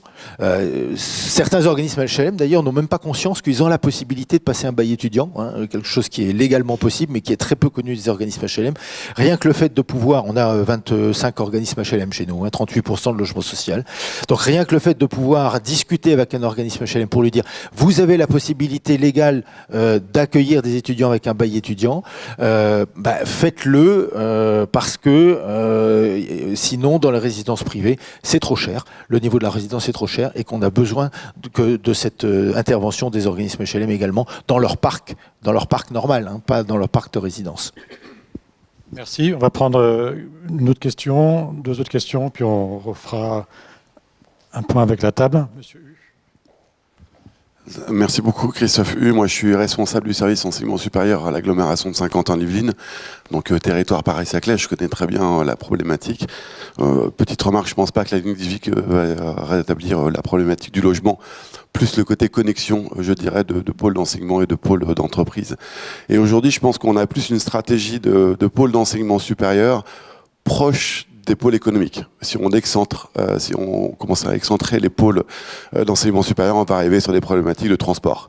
Donc en fait, ça va être redondant et je pense qu'aujourd'hui, l'élève en effet a besoin d'avoir son stage ou son alternance ou son futur emploi proche de son lieu aujourd'hui où il étudie. Et on voit bien, nous, sur 50 ans de Yvelines, pour vous dire, on a 17 000 entreprises. On a une très, très, très forte demande. Et on fait même aujourd'hui du relationnel avec Paris-Saclay, école universitaire de premier cycle, avec qui je travaille beaucoup, justement, pour faire ce relation pôle enseignement supérieur, pôle économique. Je pense que c'est très important en ce sens aujourd'hui. Et Madame la ministre avait fait une remarque très intéressante, c'est que je trouve qu'elle trouvait que l'offre d'enseignement supérieur est mal répartie sur le territoire. C'est-à-dire qu'aujourd'hui, un élève est obligé parfois d'aller faire 200 ou 300 ou plus de kilomètres pour aller trouver sa formation. Et il faut que la formation vienne à l'étudiant. Et aujourd'hui, qu'est-ce qui se passe? Vous avez des écoles qui créent de nouveaux campus et qui viennent à l'étudiant. Vous avez l'EM Normandie le fait, l'ESTACA le fait. Il y a plein d'entreprises, d'écoles qui le font et viennent aujourd'hui. Pourquoi? Je vous donne un exemple. L'École supérieure des agriculteurs d'Angers, qui est un gros campus, s'était aperçu que 30% de ses étudiants sur Parcoursup venaient de l'Île-de-France. Et à la fin, dans le campus, 5%. Donc pour répondre à cette demande de l'étudiant francilien, eh bien ils ont créé un petit campus avec deux formations qui sont proches de cette demande. Et aujourd'hui, ils commencent à remplir évidemment ces cursus. Donc c'est important aussi qu'on réponde à l'étudiant local. C'est-à-dire que l'étudiant local, pour éviter qu'il ait besoin de se déplacer ou d'avoir un logement qui en effet est une source de dépenses très importante, je pense aussi qu'il faut que l'enseignement supérieur soit proche aujourd'hui des habitants. Merci. Intervention de Stéphane Dulon. Bonjour, Stéphane Dulon, je suis directeur délégué de Résidétape, qui est un acteur du logement. Historiquement d'ailleurs, pas tant sur le logement étudiant, en partie sur le logement étudiant, mais surtout sur le logement des jeunes. Et du coup, il y aurait plein de choses à dire. Merci pour toutes les interventions. Mais j'ai trois remarques un peu que je voulais partager suite aux échanges de ce matin. La première, c'est que ce qu'on voit, nous, et puis ce que montrent les études, etc., c'est qu'effectivement, alors tout ce qui a été dit sur la précarité des étudiants est évidemment assez inquiétant, mais cette précarité, elle concerne tous les jeunes, en tout cas, quel que soit leur statut, quel que soit leur projet personnel, étudiant, professionnel. La question de l'entrée dans la vie active de la plupart des jeunes aujourd'hui, le CDI est plus du tout une réalité pour les premiers emplois, et du coup, la question du logement qui va avec ce moment de l'entrée dans la vie active, de l'apprentissage aussi, est évidemment très importante. Et donc, je trouve que du point de vue du logement, aujourd'hui, malheureusement, on raisonne beaucoup par silo, par case. Et donc, il y a notamment pour ce qui concerne les offres abordables, il y a des cases dans lesquelles il faut rentrer, et donc qui s'adressent à certaines catégories, face auxquelles il faut avoir certains statuts. C'est sans doute un peu dommage, et en tout cas, à l'échelle des projets sur lesquels on peut travailler, des projets immobiliers, le fait de prévoir une diversité de solutions de logement pour accompagner différents types de parcours, ceux qui sont en études, ceux qui sont en apprentissage, ceux qui sont dans l'entrée dans la vie active, me semble tout à fait important. Et je pense qu'il faut qu'on cultive un peu cette capacité à accompagner les jeunes dans toutes les situations qui sont les leurs.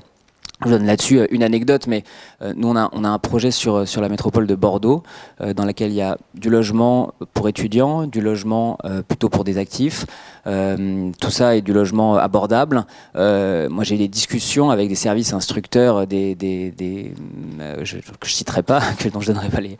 Mais sur le FEM, ah oui, d'accord, mais alors est-ce que du coup, les logements étudiants, il va y avoir une cage d'escalier séparée? Est-ce qu'ils vont avoir une salle juste pour eux? Est-ce qu'ils vont circuler dans les mêmes couloirs que ceux qui ne seront pas étudiants? Je pense que c'est vraiment des vraies discussions qu'on a eues, et je pense qu'il faut vraiment qu'on réfléchisse à des projets qui soient peut-être un peu plus larges, qui en tout cas embrassent un peu la diversité des situations, parce que les situations de précarité, elles concernent les jeunes de façon générale. Ça, c'est ma première remarque. La deuxième, c'est que pour faire des projets qui soient abordables pour les jeunes, c'est sûr qu'il faut une mobilisation collective, parce que le foncier est cher, la construction est chère, et ça vaut pour le logement à vocation sociale comme pour le logement privé. Donc on a besoin évidemment que le foncier soit accessible de façon décotée d'une manière ou d'une autre, et qu'il y ait une mobilisation collective sur le financement de ces opérations-là, et que ces opérations de logement soient vues comme des opérations de long terme. On construit des bâtiments qui vont durer 60, 70 ans, 80 ans, en tout cas, pour ce qui concerne le logement privé, il y a des acteurs qui raisonnent sur du logement étudiant comme des classes d'actifs avec des visions à quelques années, de rentabilité à quelques années, qui sont complètement déconnectées à la fois du besoin, de la réalité des territoires, de la réalité aussi de la vie des bâtiments. Donc ça, je pense que les acteurs qui, comme les nôtres, portent une vision avec un engagement de long terme qui sont plus corrélés aussi à la réalité des projets. Et puis dernière remarque, on parlait aussi effectivement du temps long des projets, et du fait que des projets qui ne seraient pas lancés avant l'été 2024, c'est ce que disait M. Dugoin-Clément tout à l'heure, sortiraient, du coup il ne se passerait plus rien avant 2027, quoi. Donc il n'y aurait pas d'offres nouvelles avant 3, 4, 5 ans, et en même temps, M. Ginez citait l'évolution des effectifs et l'évolution des besoins. Il y a parfois des solutions un peu intercalaires aussi qui peuvent se réaliser sur des durées plus courtes, dans des modes d'intervention un peu décalés. Là, je partage avec vous une expérience un peu paradoxale. Il se trouve qu'à Villetaneuse, à 2 pas de l'université, il y a le Crous qui avait abandonné une résidence, puisqu'elle était un peu moins au standard du jour, et donc c'était un bâtiment qui était complètement vide, de 100 logements, à 10 minutes à pied de l'université de Villetaneuse. Et donc aujourd'hui, là, pendant 3 ans, en lien avec le propriétaire des murs, finalement on reloge dans ce bâtiment à la fois des étudiants qui sont en difficulté, et aussi des ouvriers qui travaillent sur le chantier du métro du Grand Paris Express. Donc là, c'est aussi un exemple à la fois de mixité, puis d'essayer de rendre service à différents types de publics.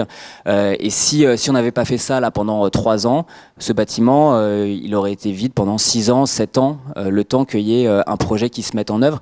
Et vu ce qu'on se dit sur la rareté du foncier, sur la rareté du logement, sur la difficulté d'y accéder, aujourd'hui on ne peut pas se permettre d'avoir comme ça des lieux qui existent et qui ne soient pas occupés. Alors c'est certes pas un bâtiment rutile en neuf, mais c'est loin d'être indigne, et c'est tout à fait si on met un petit peu d'effort au début, ça peut être tout à fait confortable et suffisamment bien situé pour rendre service à des gens qui en ont besoin.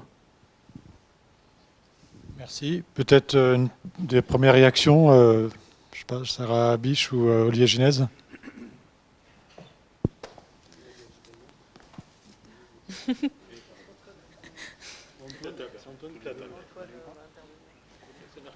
Si, c'est bon.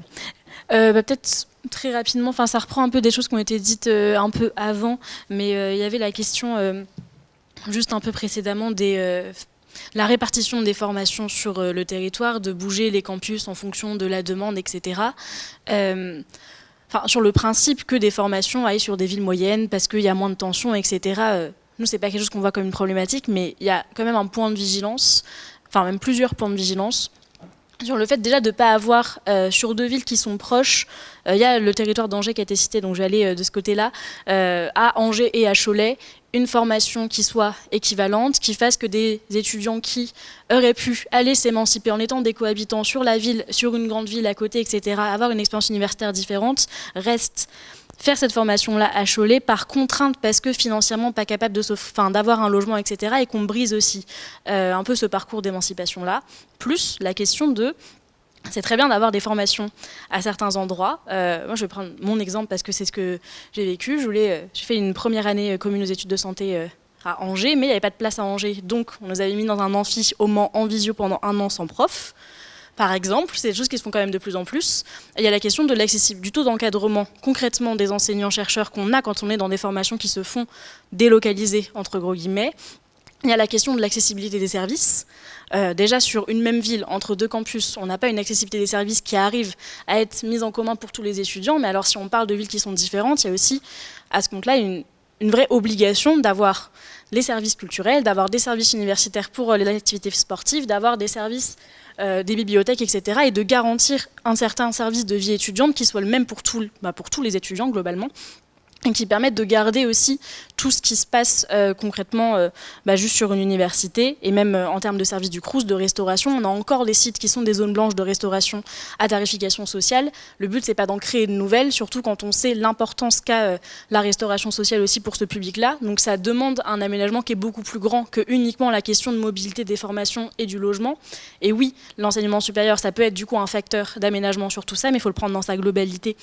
D'où l'intérêt que ça soit un portage interministériel aussi, parce qu'on ne peut pas le prendre uniquement sous le prisme du logement ou de la formation. Il faut que tout soit bien coordonné, parce que là, si on bouge des formations, c'est toute la vie de l'étudiant qui va bouger avec, et ça implique beaucoup plus que uniquement la question d'aller en cours et être étudiant.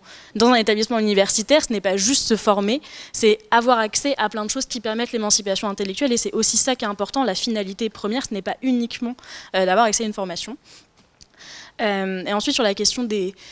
Peut-être juste, j'ai entendu plusieurs fois, et je ne sais pas si on parlait de résidences, il y a des résidences qui ne sont pas Crous, qui sont bailleurs, mais c'est privé, et il y a les résidences privées à loyer libre, et on n'en a pas énormément parlé, mais nous on met un énorme point de vigilance sur les résidences privées à loyer libre, qui globalement utilisent quand même beaucoup la peur des étudiants et étudiantes de ne pas avoir de logement en début d'année pour pratiquer des loyers qui sont au-dessus de ce qui se pratique dans le parc privé en général, et qui jouent beaucoup sur la peur des étudiants internationaux aussi, qui arrivent parfois avec leur bagage à l'université, qui donc n'ont pas de solution derrière, ou sur la peur des parents quand même de prendre un logement même si c'est plus cher, parce que juste on ne veut pas que son enfant soit à la rue, ce qui est complètement compréhensible, et qui joue aussi un peu cette dichotomie de un petit peu le Crous, on met en avant des services un peu de pseudo-accompagnement social, d'encadrement qui n'en est pas, qui n'est pas du tout ce qui se fait dans des habitats jeunes pour le coup, qui ont beaucoup ce principe-là et qui le font très bien. Et donc aussi, de ne pas considérer que c'est du logement étudiant, parce que c'est aussi des choses qu'on peut nous opposer quand on en parle dans des collectivités qui vont nous dire « mais si, on a fait du logement étudiant, et c'est de la résidence privée à loyer libre ». Et c'est pas parce qu'il y a une salle de sport et qu'il y a une salle de coworking et que c'est des chambres de 9 mètres carrés que c'est une résidence étudiante. Enfin si, il y a des étudiants dedans, mais c'est pas des étudiants qui se sont dit « c'est une super solution et je vais payer 15% de plus que le reste du loyer ». Donc aussi de qu'est-ce qu'on met dans la case de logement étudiant, et qu'on n'y inclut pas aussi ce genre d'initiatives qui au final ne sont pas une solution sur la problématique, quoi. Juste j'en profite, vu que le micro passe devant moi, je vais le saisir au passage. J'aime bien rebondir. Non, tout ce que la vice-présidente vient de dire là me va, mais à 100%. Donc je suis complètement aligné avec ce que vous avez dit, j'aurais pas mieux dit, c'est clair, même j'aurais moins bien dit. Mais juste pour rebondir là-dessus, ça revient à la question à laquelle en fait on n'a pas répondu, c'est l'aménagement du territoire versus l'enseignement supérieur et la recherche. Il faut qu'à un moment donné on se pose la question, on parlait tout à l'heure de compétences, de décentralisation, de déconcentration, de campus, de mixité, de tout ça. Mais qu'est-ce qu'on veut ? Alors aujourd'hui, et après la vice-présidente pourra rebondir, je pense, une université n'a pas vocation, on va se le dire là, à faire de l'aménagement du territoire. C'est... Voilà. Volonté politique, je sais pas, sans doute, mais en tout cas, aujourd'hui, l'université, c'est un continuum. C'est la vie étudiante, c'est la formation, former des citoyens éclairés, pour reprendre vos termes, mais c'est aussi la recherche, c'est l'insertion professionnelle, c'est le développement économique, et tout ça c'est un continuum, c'est un équilibre qui est fragile, et on ne peut pas le déporter, le positionner où on veut, comme ça ne fonctionne pas. Et là, je prends ma casquette d'ancien maître de conférence, ça ne fonctionne pas. Enfin, on l'a beau, je le vivais pas ailleurs qu'à Marseille, hein. Enfin, j'aurais eu du mal à travailler ailleurs que là où j'étais. Mais parce qu'il y avait l'écosystème, parce qu'il y avait l'environnement, et que j'avais les cours à côté avec mes étudiants. Et tout ça, ça se réfléchit sans doute, mais c'est de la planification, c'est une volonté politique à long terme. Comment ? C'est un peu l'image de Saclay. Alors, tout à l'heure, on parlait du Grand Paris Express, c'est l'histoire de la poule et de l'œuf. qui arrive en premier. Mais c'est une volonté à un moment donné, il y a un chemin, on s'installe, on se développe, on crée les synergies, on crée la vie, ça prend pas, c'est comme ça. Mais en tout cas, le modèle de l'EM, puisque vous parlez de l'école de management, c'est pas un modèle qui est duplicable partout, parce que c'est un modèle économique à part, ces écoles-là. C'est pas l'université.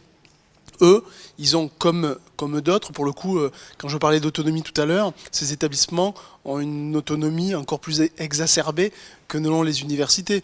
Eux, ils font des frais d'inscription, donc ils lèvent l'impôt, pour ainsi dire. Donc ils peuvent se développer là où ils le souhaitent, là où les universités peuvent très modestement faire des antennes ou des campus un petit peu ici ou là. Donc je pense que la question de l'aménagement du territoire via l'ESR ou l'ESR via l'aménagement du territoire se pose. Je pense que ça pourrait faire l'objet d'une thèse, voire de 2, voire même de 10. Voilà, c'était un vrai sujet. Pardon. Oui, donc puisqu'on me tend le micro, donc effectivement, beaucoup de choses ont été dites. Hein. Merci beaucoup pour l'intervention sur le fait que mettre un établissement d'enseignement supérieur, c'est pas uniquement une formation quelque part, il faut l'adosser à la vie étudiante. Et c'est le sujet des campus connectés, c'est-à-dire qu'il y a un certain nombre de... Le ministère a impulsé ces campus connectés, l'idée étant que des jeunes ne quittent pas leur territoire, mais puissent continuer à accéder à l'enseignement supérieur. Donc ils sont connectés à une université, ils restent sur leur territoire et ils sont encadrés sur place, il y a du tutorat, etc. Néanmoins, il y a tout le sujet de la vie étudiante de ces étudiants. Ça peut être une transition, une première année pour démystifier un peu tout ça, et ensuite une étape pour aller sur un site où il y aura une vraie vie étudiante.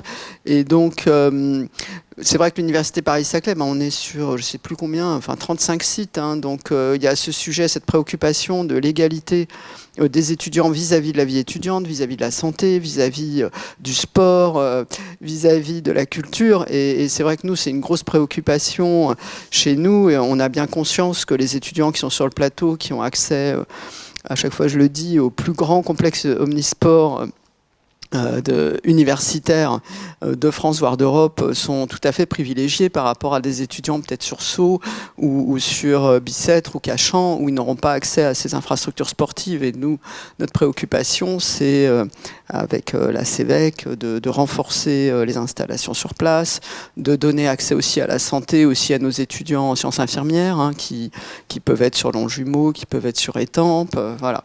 Donc c'est cette problématique, et je rejoins ce qu'a dit monsieur le recteur, c'est-à-dire qu'on est une université avec cette école universitaire de premier cycle, avec des étudiants vraiment ancrés dans le territoire. Hein. Ces étudiants, spontanément, ils vont être logés chez leurs parents puisqu'ils ont passé le bac dans une commune à Orsay ou à Bure ou à Gif, vraiment local, et eux, ils vont rester finalement le plus souvent en proximité. Et on a le sujet des masters du second cycle, où on a une grosse attractivité internationale, où c'est des formations très ancrées sur la recherche. Et là, je ne vois pas comment ça pourrait se disperser comme ça sur l'ensemble.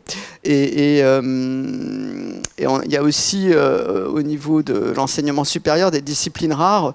Et actuellement, on a au contraire la tendance de regrouper ces disciplines rares sur un certain nombre d'établissements pour ne pas justement disperser toutes les compétences, toute l'expertise. Et c'est vrai que là, ça pose le problème de faire venir les étudiants sur ces campus où ces disciplines rares vont être enseignées. Donc voilà, donc je ne sais pas si j'ai répondu à la question, mais je crois qu'Antoine Latreille voulait. Je pense qu'on a des initiatives au niveau justement logement étudiant, en bénéficiant des déplacements de laboratoires qui vont vider des bâtiments, et ça permet d'avoir des projets de logement étudiant dans tous ces bâtiments vides finalement, sans construire des nouveaux bâtiments sur notre espace vert précieux. Merci Madame Guillochon. Je vais passer la parole à Antoine. Peut-être juste, il y a une question dans le public qui est en distanciel. Donc je vais proposer à celui qui a levé la main, Nicolas Rameau, de la poser rapidement. Je passe la parole à Nicolas. On prend encore une ou deux questions dans la salle s'il y en a, puis on se chemine aux conclusions. Je proposerai d'abord à Sarah Biche et Olivier Ginès, qui souhaitent réagir, de le faire, et à Jean-Yves Le Bouillonnec d'intervenir, à la fois pour peut-être en réaction et un propos de conclusion. Il y aura aussi un mot de clôture par Jean-Philippe Allardy. Donc Nicolas Rameau, si tu nous entends, tu peux poser ta question. Et désolé pour le public en distanciel, je sais que la qualité sonore n'était pas toujours parfaite. Bonjour tout le monde. Je voulais revenir sur ce que j'ai indiqué sur le logement intergénérationnel. Je fais référence à la loi Elan, qui a été votée en 2018 et qui permet à n'importe quel senior de plus de 60 ans, qu'il soit propriétaire ou locataire dans le domaine privé ou social, de pouvoir accueillir contre une rémunération modeste accompagné d'un bail, enfin d'un certain nombre de services, de co-services, un jeune de moins de 30 ans, étudiant ou jeune apprenti, enfin voilà, dans son domicile, ce qui permet par ailleurs de compléter les revenus du retraité. Et bien sûr, s'il est en logement social, eh ben, la part qui sera la part restant due pour le jeune accueilli, elle est proportionnelle au loyer que paye le locataire. Et cette loi est opposable, c'est-à-dire que les bailleurs sociaux ne peuvent pas s'opposer. On n'a pas le droit de faire de la sous-location, mais là, en l'occurrence, c'est possible. Et par rapport à tout ce qui a été dit, notamment par la FAGE, ben, ça permet de diffuser ou d'avoir des lieux de résidence proches de l'endroit où l'on étudie. Alors, c'est une solution compliquée à mettre en place, dont personne ne se saisit parce que je pense qu'il y a un manque de communication, notamment de la part du gouvernement, sur ce dispositif, ou un peu comme ça a été présenté tout à l'heure, une confusion entre le palier intergénérationnel, l'immeuble dans lequel on va mettre des logements pour répartir les questions de population. Là, ça n'a rien à voir. C'est vraiment une sous-location chez l'habitant, je répète, propriétaire ou locataire, avec des conditions intéressantes. Et par contre, il faut veiller. Alors, il y a des associations qui permettent de faire la partie compensatrice en termes de services. Il faut être attentif à ne pas transformer les étudiants en auxiliaires de vie. L'idée est vraiment soit d'avoir des présences, des repas partagés, etc. Et au moment où la crise, qu'elle soit énergétique, inflation de tout ordre et stagnation des revenus des retraités, c'est aussi une solution de solidarité intergénérationnelle qui permet aux uns et aux autres d'avoir un poste beaucoup moins cher. Et quand on connaît en région parisienne le prix de logements privés de résidence étudiante, ou même les tarifs de manière générale, ben lorsque sur un logement, vous allez avoir 100 ou 150 euros, voire moins de frais de logement pour l'étudiant, ben c'est toujours autant qui peut être aussi une forme de réponse à la précarité, qu'elle soit alimentaire, hygiénique, etc. Merci Nicolas pour cette contribution. Antoine Latreille. Oui. Antoine Latreille, vice-président patrimoine de l'Université Paris-Saclay. Un retour d'expérience et puis peut-être une ouverture sur une possible évolution du modèle économique. Retour d'expérience, on a peut-être devancé l'appel puisqu'il y a 18 mois, j'ai rédigé de ma main un appel à manifestation d'intérêt pour pouvoir transformer 3 laboratoires de recherche pour plus de 15 000 m², donc sur le campus Vallée d'Orsay en logement étudiant. Je suis très optimiste, je pensais que ça irait très vite, c'est pour ça que je choisis l'AMI plutôt qu'un marché public. Déjà, mes services ont été extrêmement réticents, ce qui fait que j'ai dû prendre la plume pour le rédiger moi-même, et je pensais qu'au bout de 6 mois, on aurait trouvé le partenaire idéal, et qu'aujourd'hui, on serait en pleine rénovation de ces bâtiments. Le projet est en panne. Nous avons eu 6 groupements qui ont répondu. Donc là, je pensais que nous étions sauvés, mais là, les ennuis n'ont fait que commencer, puisqu'aujourd'hui, le partenaire n'est pas choisi et rien n'est signé. Donc on a pris 1 an de retard dans la vue. Alors pour quelle raison ? donc frilosité des services de l'université qui ne connaissent pas ce mode de fonctionnement et pour qui ça pose un certain nombre de questions en termes de prise de risque.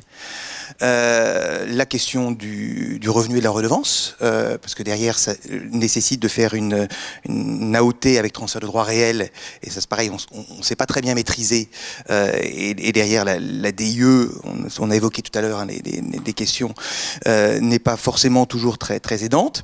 Et puis la conformité avec les PLU, puisque les PLU ne connaissent pas la différence entre du logement étudiant et du logement familial.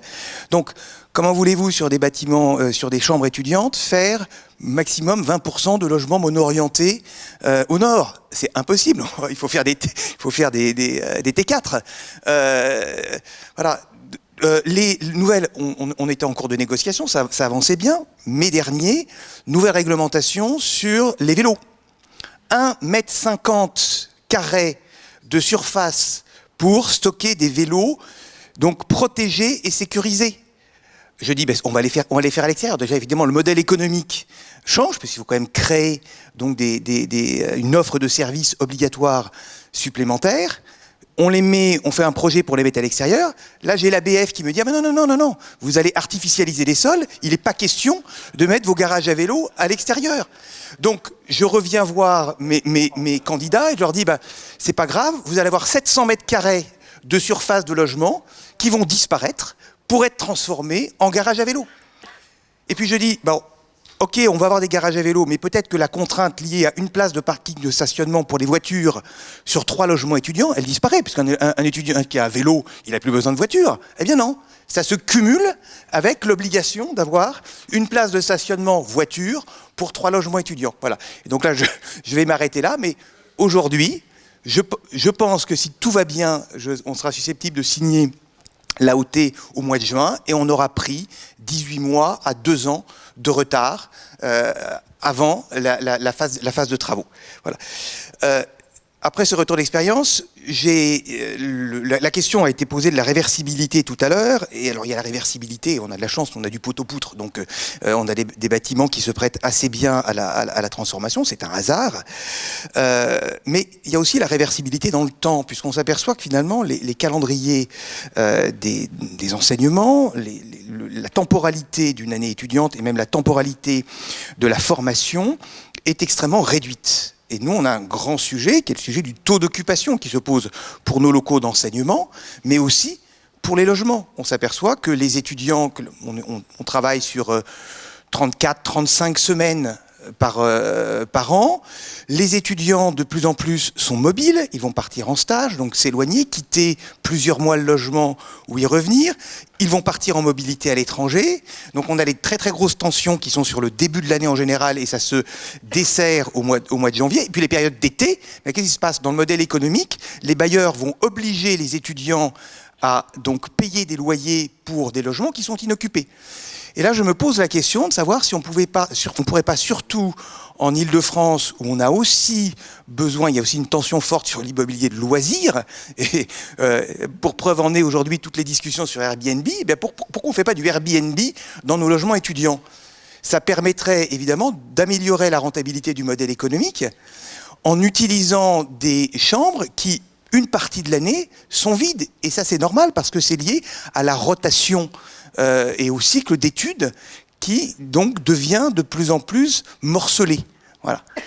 Donc, et sur les 6 bailleurs sociaux, il y a simplement un des 6 qui nous a posé la question de savoir si on autoriserait une multi-utilisation en rendant la possibilité de logements, d'hébergement de loisirs de courte durée dans le cadre de vacances ponctuelles de ces logements étudiants. Voilà, merci. Ça veut dire qu'on pourrait aussi prévoir les Jeux Olympiques tous les ans, c'est pas une solution. On arrive au temps des conclusions, peut-être. Monsieur Ginez souhaitait... Je viens de me faire griller ma boutade, monsieur Loscheider. Ce que j'allais dire, sur le taux d'occupation, qui est un vrai sujet qu'on n'a pas évoqué, qui impacte fortement les modèles économiques, j'allais dire, nous on a essayé avec les JO, mais on a eu le succès que vous connaissez. Non, blague à part, ce que dit Antoine est fondamental. il faut peut-être relaxer la contrainte, parce que tout à l'heure, quand j'ai dit, et vous avez souligné le dynamisme du discours, oui, mais ça suffit pas. Il faut peut-être aussi un peu relaxer la contrainte, et les uns et les autres, nous côté État, mais les collectivités aussi, sur les PLU. Ce que décrivait le vice-président patrimoine de Saclay est quand même un exemple probant de ce qu'on est capable de faire entre nous.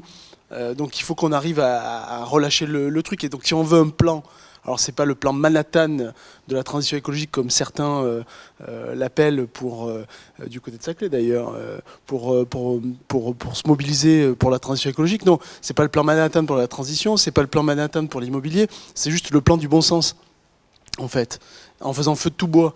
Donc le plan du bon sens veut qu'on dessert peut-être les taux réglementaires, les taux des pluies, et qu'on réfléchisse à des choses un peu innovantes, un peu pertinentes.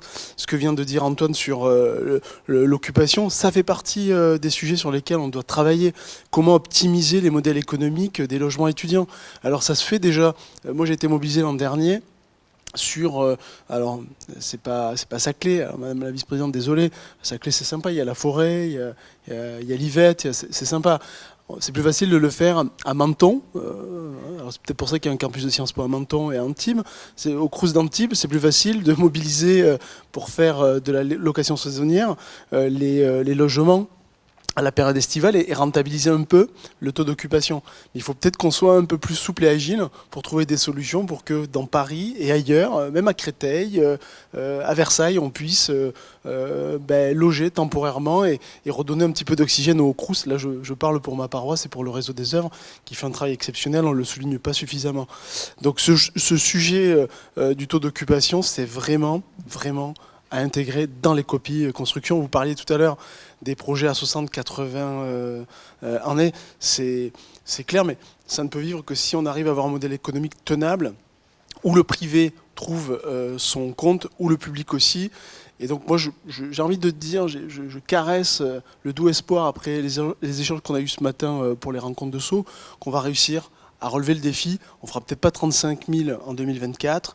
Il y a déjà des projets dans les tiroirs, mais j'ai bon espoir pour qu'en 2027, on arrive à relever le défi et qu'on ait beaucoup de logements pour nos étudiants, parce qu'on le leur doit. Voilà. Merci. Monsieur Le Bouillonnec, est-ce qu'on va relever le défi? Alors, d'abord, je voulais remercier tous de vos interventions et de vos interventions qui ont révélé, si on l'ignorait, mais je crois que beaucoup d'entre nous ne l'ignorions pas, la complexité des problèmes, des acteurs, des réglementations, des moyens financiers, des enjeux dans la réalité de l'étudiant d'aujourd'hui, qui n'a rien à voir avec celle que nous avons été il y a, longtemps. Même si 1h30 pour aller à la faculté de droit du Val-de-Marne, quand on habitait Cachan, c'est-à-dire de l'autre côté, là, simplement parce qu'à ce moment-là, on n'avait pas le droit d'aller à l'université nouvelle, la faculté de Sceaux. C'est ce qui m'est arrivé. J'appartiens à cette génération à qui on a dit vous traversez le département. 1h30 tous les jours. 1h30 tous les jours. C'est pour vous dire que le Grand Paris Express, je l'ai eu dans la tête parce que je l'avais eu d'abord dans les chaussures, troué de l'étudiant que j'étais. Cette réalité-là, je le dis, Jean-Philippe Dugouin-Clément est parti, Philippe Laurent aussi, mais il y a Jean-Philippe Allardy, il y a Alain Weber, il y a Hervé Villaine, il y a Alexis Vidal-Menet, il y a des élus ici. Pendant des décennies, ces élus n'ont jamais été concernés par l'implantation d'une université, d'une faculté en région Île-de-France, d'un logement étudiant, etc., etc. Ça n'existait pas. Et ce qui est arrivé dans les territoires est arrivé par des décisions obscures de bureaux dans les couloirs de la DATAR, et rien n'était voulu. L'école normale supérieure est arrivée à Cachan, mais c'est pareil pour la faculté de droit à Sceaux. Il y avait des territoires qui étaient heureux, qui se réjouissaient, et puis d'autres qui pleuraient leur chaud de larmes parce qu'ils n'arrivaient pas à faire autre chose, etc. Si je dis ça, c'est que les temps ont changé. Et peut-être que la piste à tout ce que nous avons évoqué, c'est la capacité entre l'université, entre les élus, des territoires, qu'ils soient départementaux, qu'ils soient régionaux, qu'ils soient intercommunaux, qu'ils soient locaux, communaux, d'être dans la prise en compte de cet enjeu. Quand on a créé, il y a une vingtaine d'années, la vallée scientifique de la Bièvre, c'est exactement le problème qu'on a posé. On a dit, voilà, de la part et d'autre, Val-de-Marne et Hauts-de-Seine avec au milieu un mur qui était quasiment le mur de Berlin, hein, au sens propre et au sens figuré. Hein. Et voilà des choses qui s'annoncent à Saclay où on est en train de nous retirer petit à petit les écoles. On commence à retirer les écoles. Qu'est-ce qu'on va faire au milieu de tout ça? Et on s'est regardé. Territoire de recherche, territoire d'enseignement supérieur, territoire de formation professionnelle, territoire de santé. Et les élus, avec les acteurs de l'ensemble de ces partenaires, sont venus dire qu'est-ce qu'on fait ensemble. Mais au-delà de la volonté politique, ça s'est traduit par tout ce qui se fait, Alain Weber l'a évoqué un peu, sur le campus, je dis campus au grand sens du terme, de l'IGR et de la campus santé. C'est ce qui s'est fait à Bagneux, c'est le travail qui a été fait avec Philippe Laurent, c'est le travail qui a été fait à Cachan, à Gentilly, dans de nombreuses communes, cette stratégie a porté. Et moi, je pense que c'est important. Quand j'ai évoqué tout à l'heure le problème de la compétence, c'est une catastrophe pour nous. Parce que personne n'est compétent en termes de logement en France. Personne.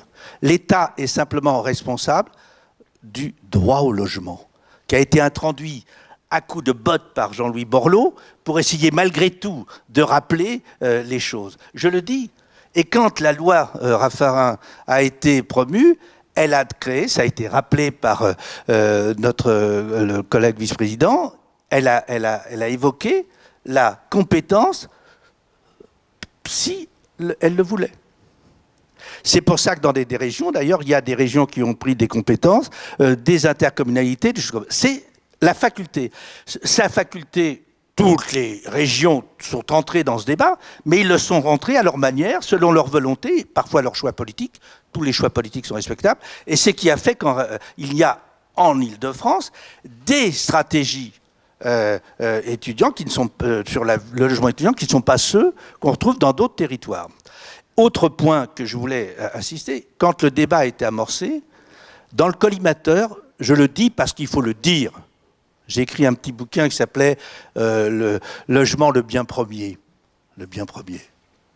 Il y a très longtemps. Eh bien, le Crous était dans le collimateur.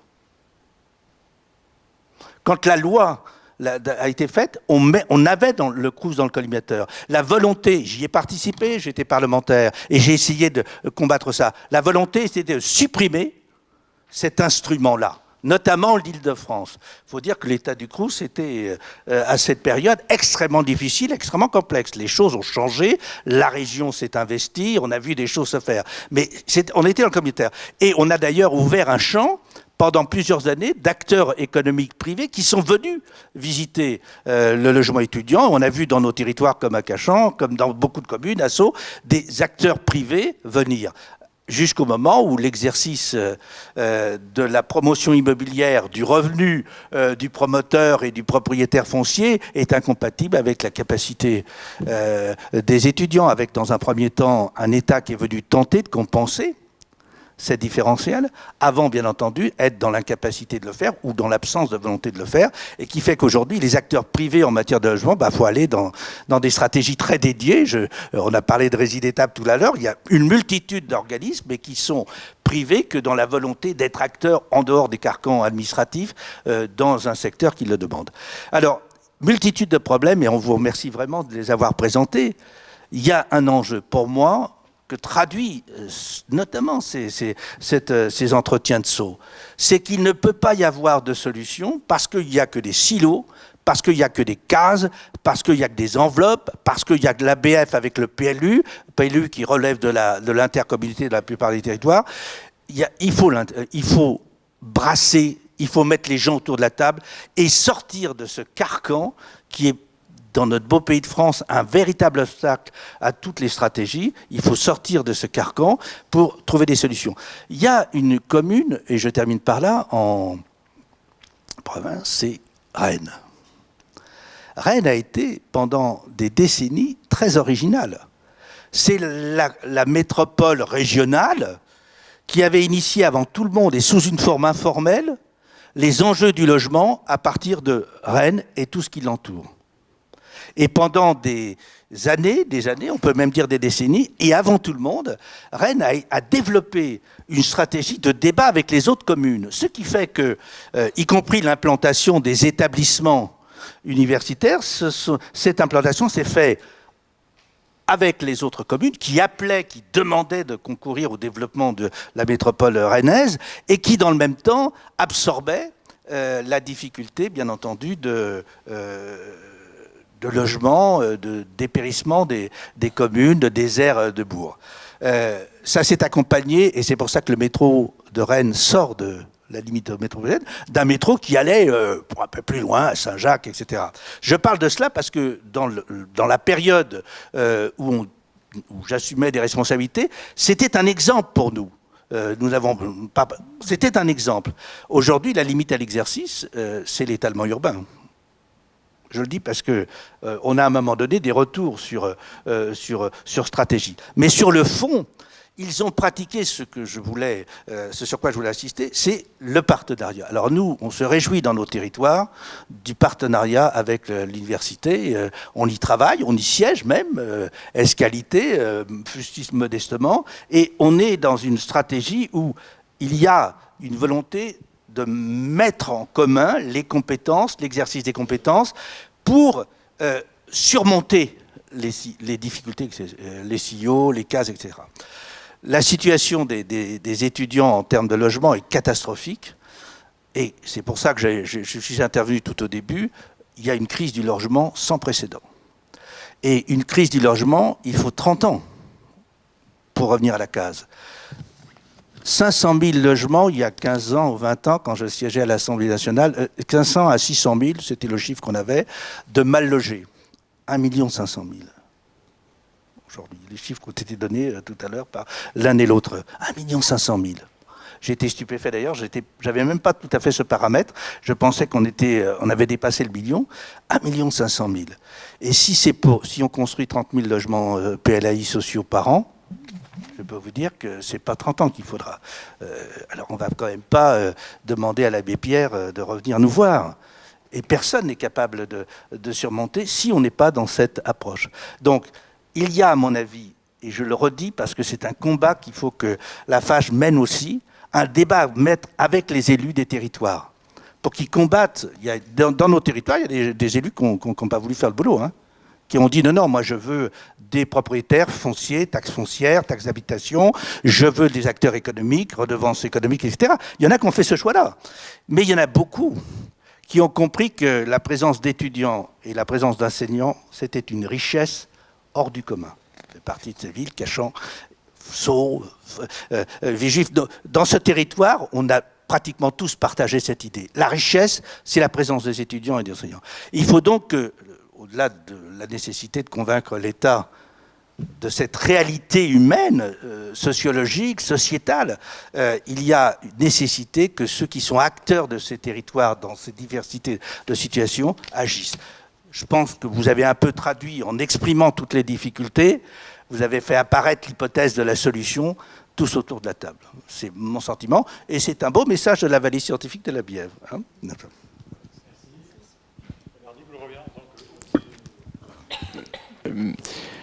Merci Jean-Yves Le Bouillonnec de ces propos. Je voulais remercier avant tout nos intervenants pour ces riches interventions et qui ont alimenté un vaste sujet fort complexe. Et je voulais rappeler un petit peu aussi, quand vous dites que faire feu de tout bois, c'est ce qu'on essaye de faire à l'échelon local, ce que rappelait tout à fait Jean-Yves Le Bouillonnec. Et aujourd'hui, il y a une prise de conscience vraiment des élus du territoire. Nous sommes plusieurs. Moi, je porte une délégation campus urbain qui est transverse, justement. C'est les propos sur lesquels on doit rebondir. Et d'ailleurs, je salue la présence de mes collègues ici présents, tant pour le sport que pour le logement et même les services d'attractivité du territoire, puisque ce sont des éléments forts. La vie de l'étudiante. Et c'est pas que le logement. C'est aussi la place de l'étudiant dans la cité. Et c'est ce que nous partageons souvent avec Anne Guillochon-Mantel, puisque nous avons des rendez-vous réguliers. Et c'est tout le travail que nous, petites mains d'élus locaux, auquel nous essayons de contribuer. À Asso, on a mis en place un conseil de la vie étudiant. On a parlé du logement intergénérationnel, là aussi, mais c'est un outil qui serait fantastique. On a un énorme problème culturel. Énorme. On a entamé avec le service du logement, avec nos collègues à la fois qui sont en charge des seniors et du logement, des rencontres, des spots pour que ça avance. Et puis il y a peut-être d'autres outils à trouver, notamment pour les parents qui ont des enfants étudiants qui partent à l'étranger, qui ont des chambres disponibles. On n'a pas vraiment d'outils aujourd'hui, alors qu'ils sont tout à fait dans cette action-là. Ils seraient prêts à accueillir. On a beaucoup de choses encore sur lesquelles il faut que nous travaillions.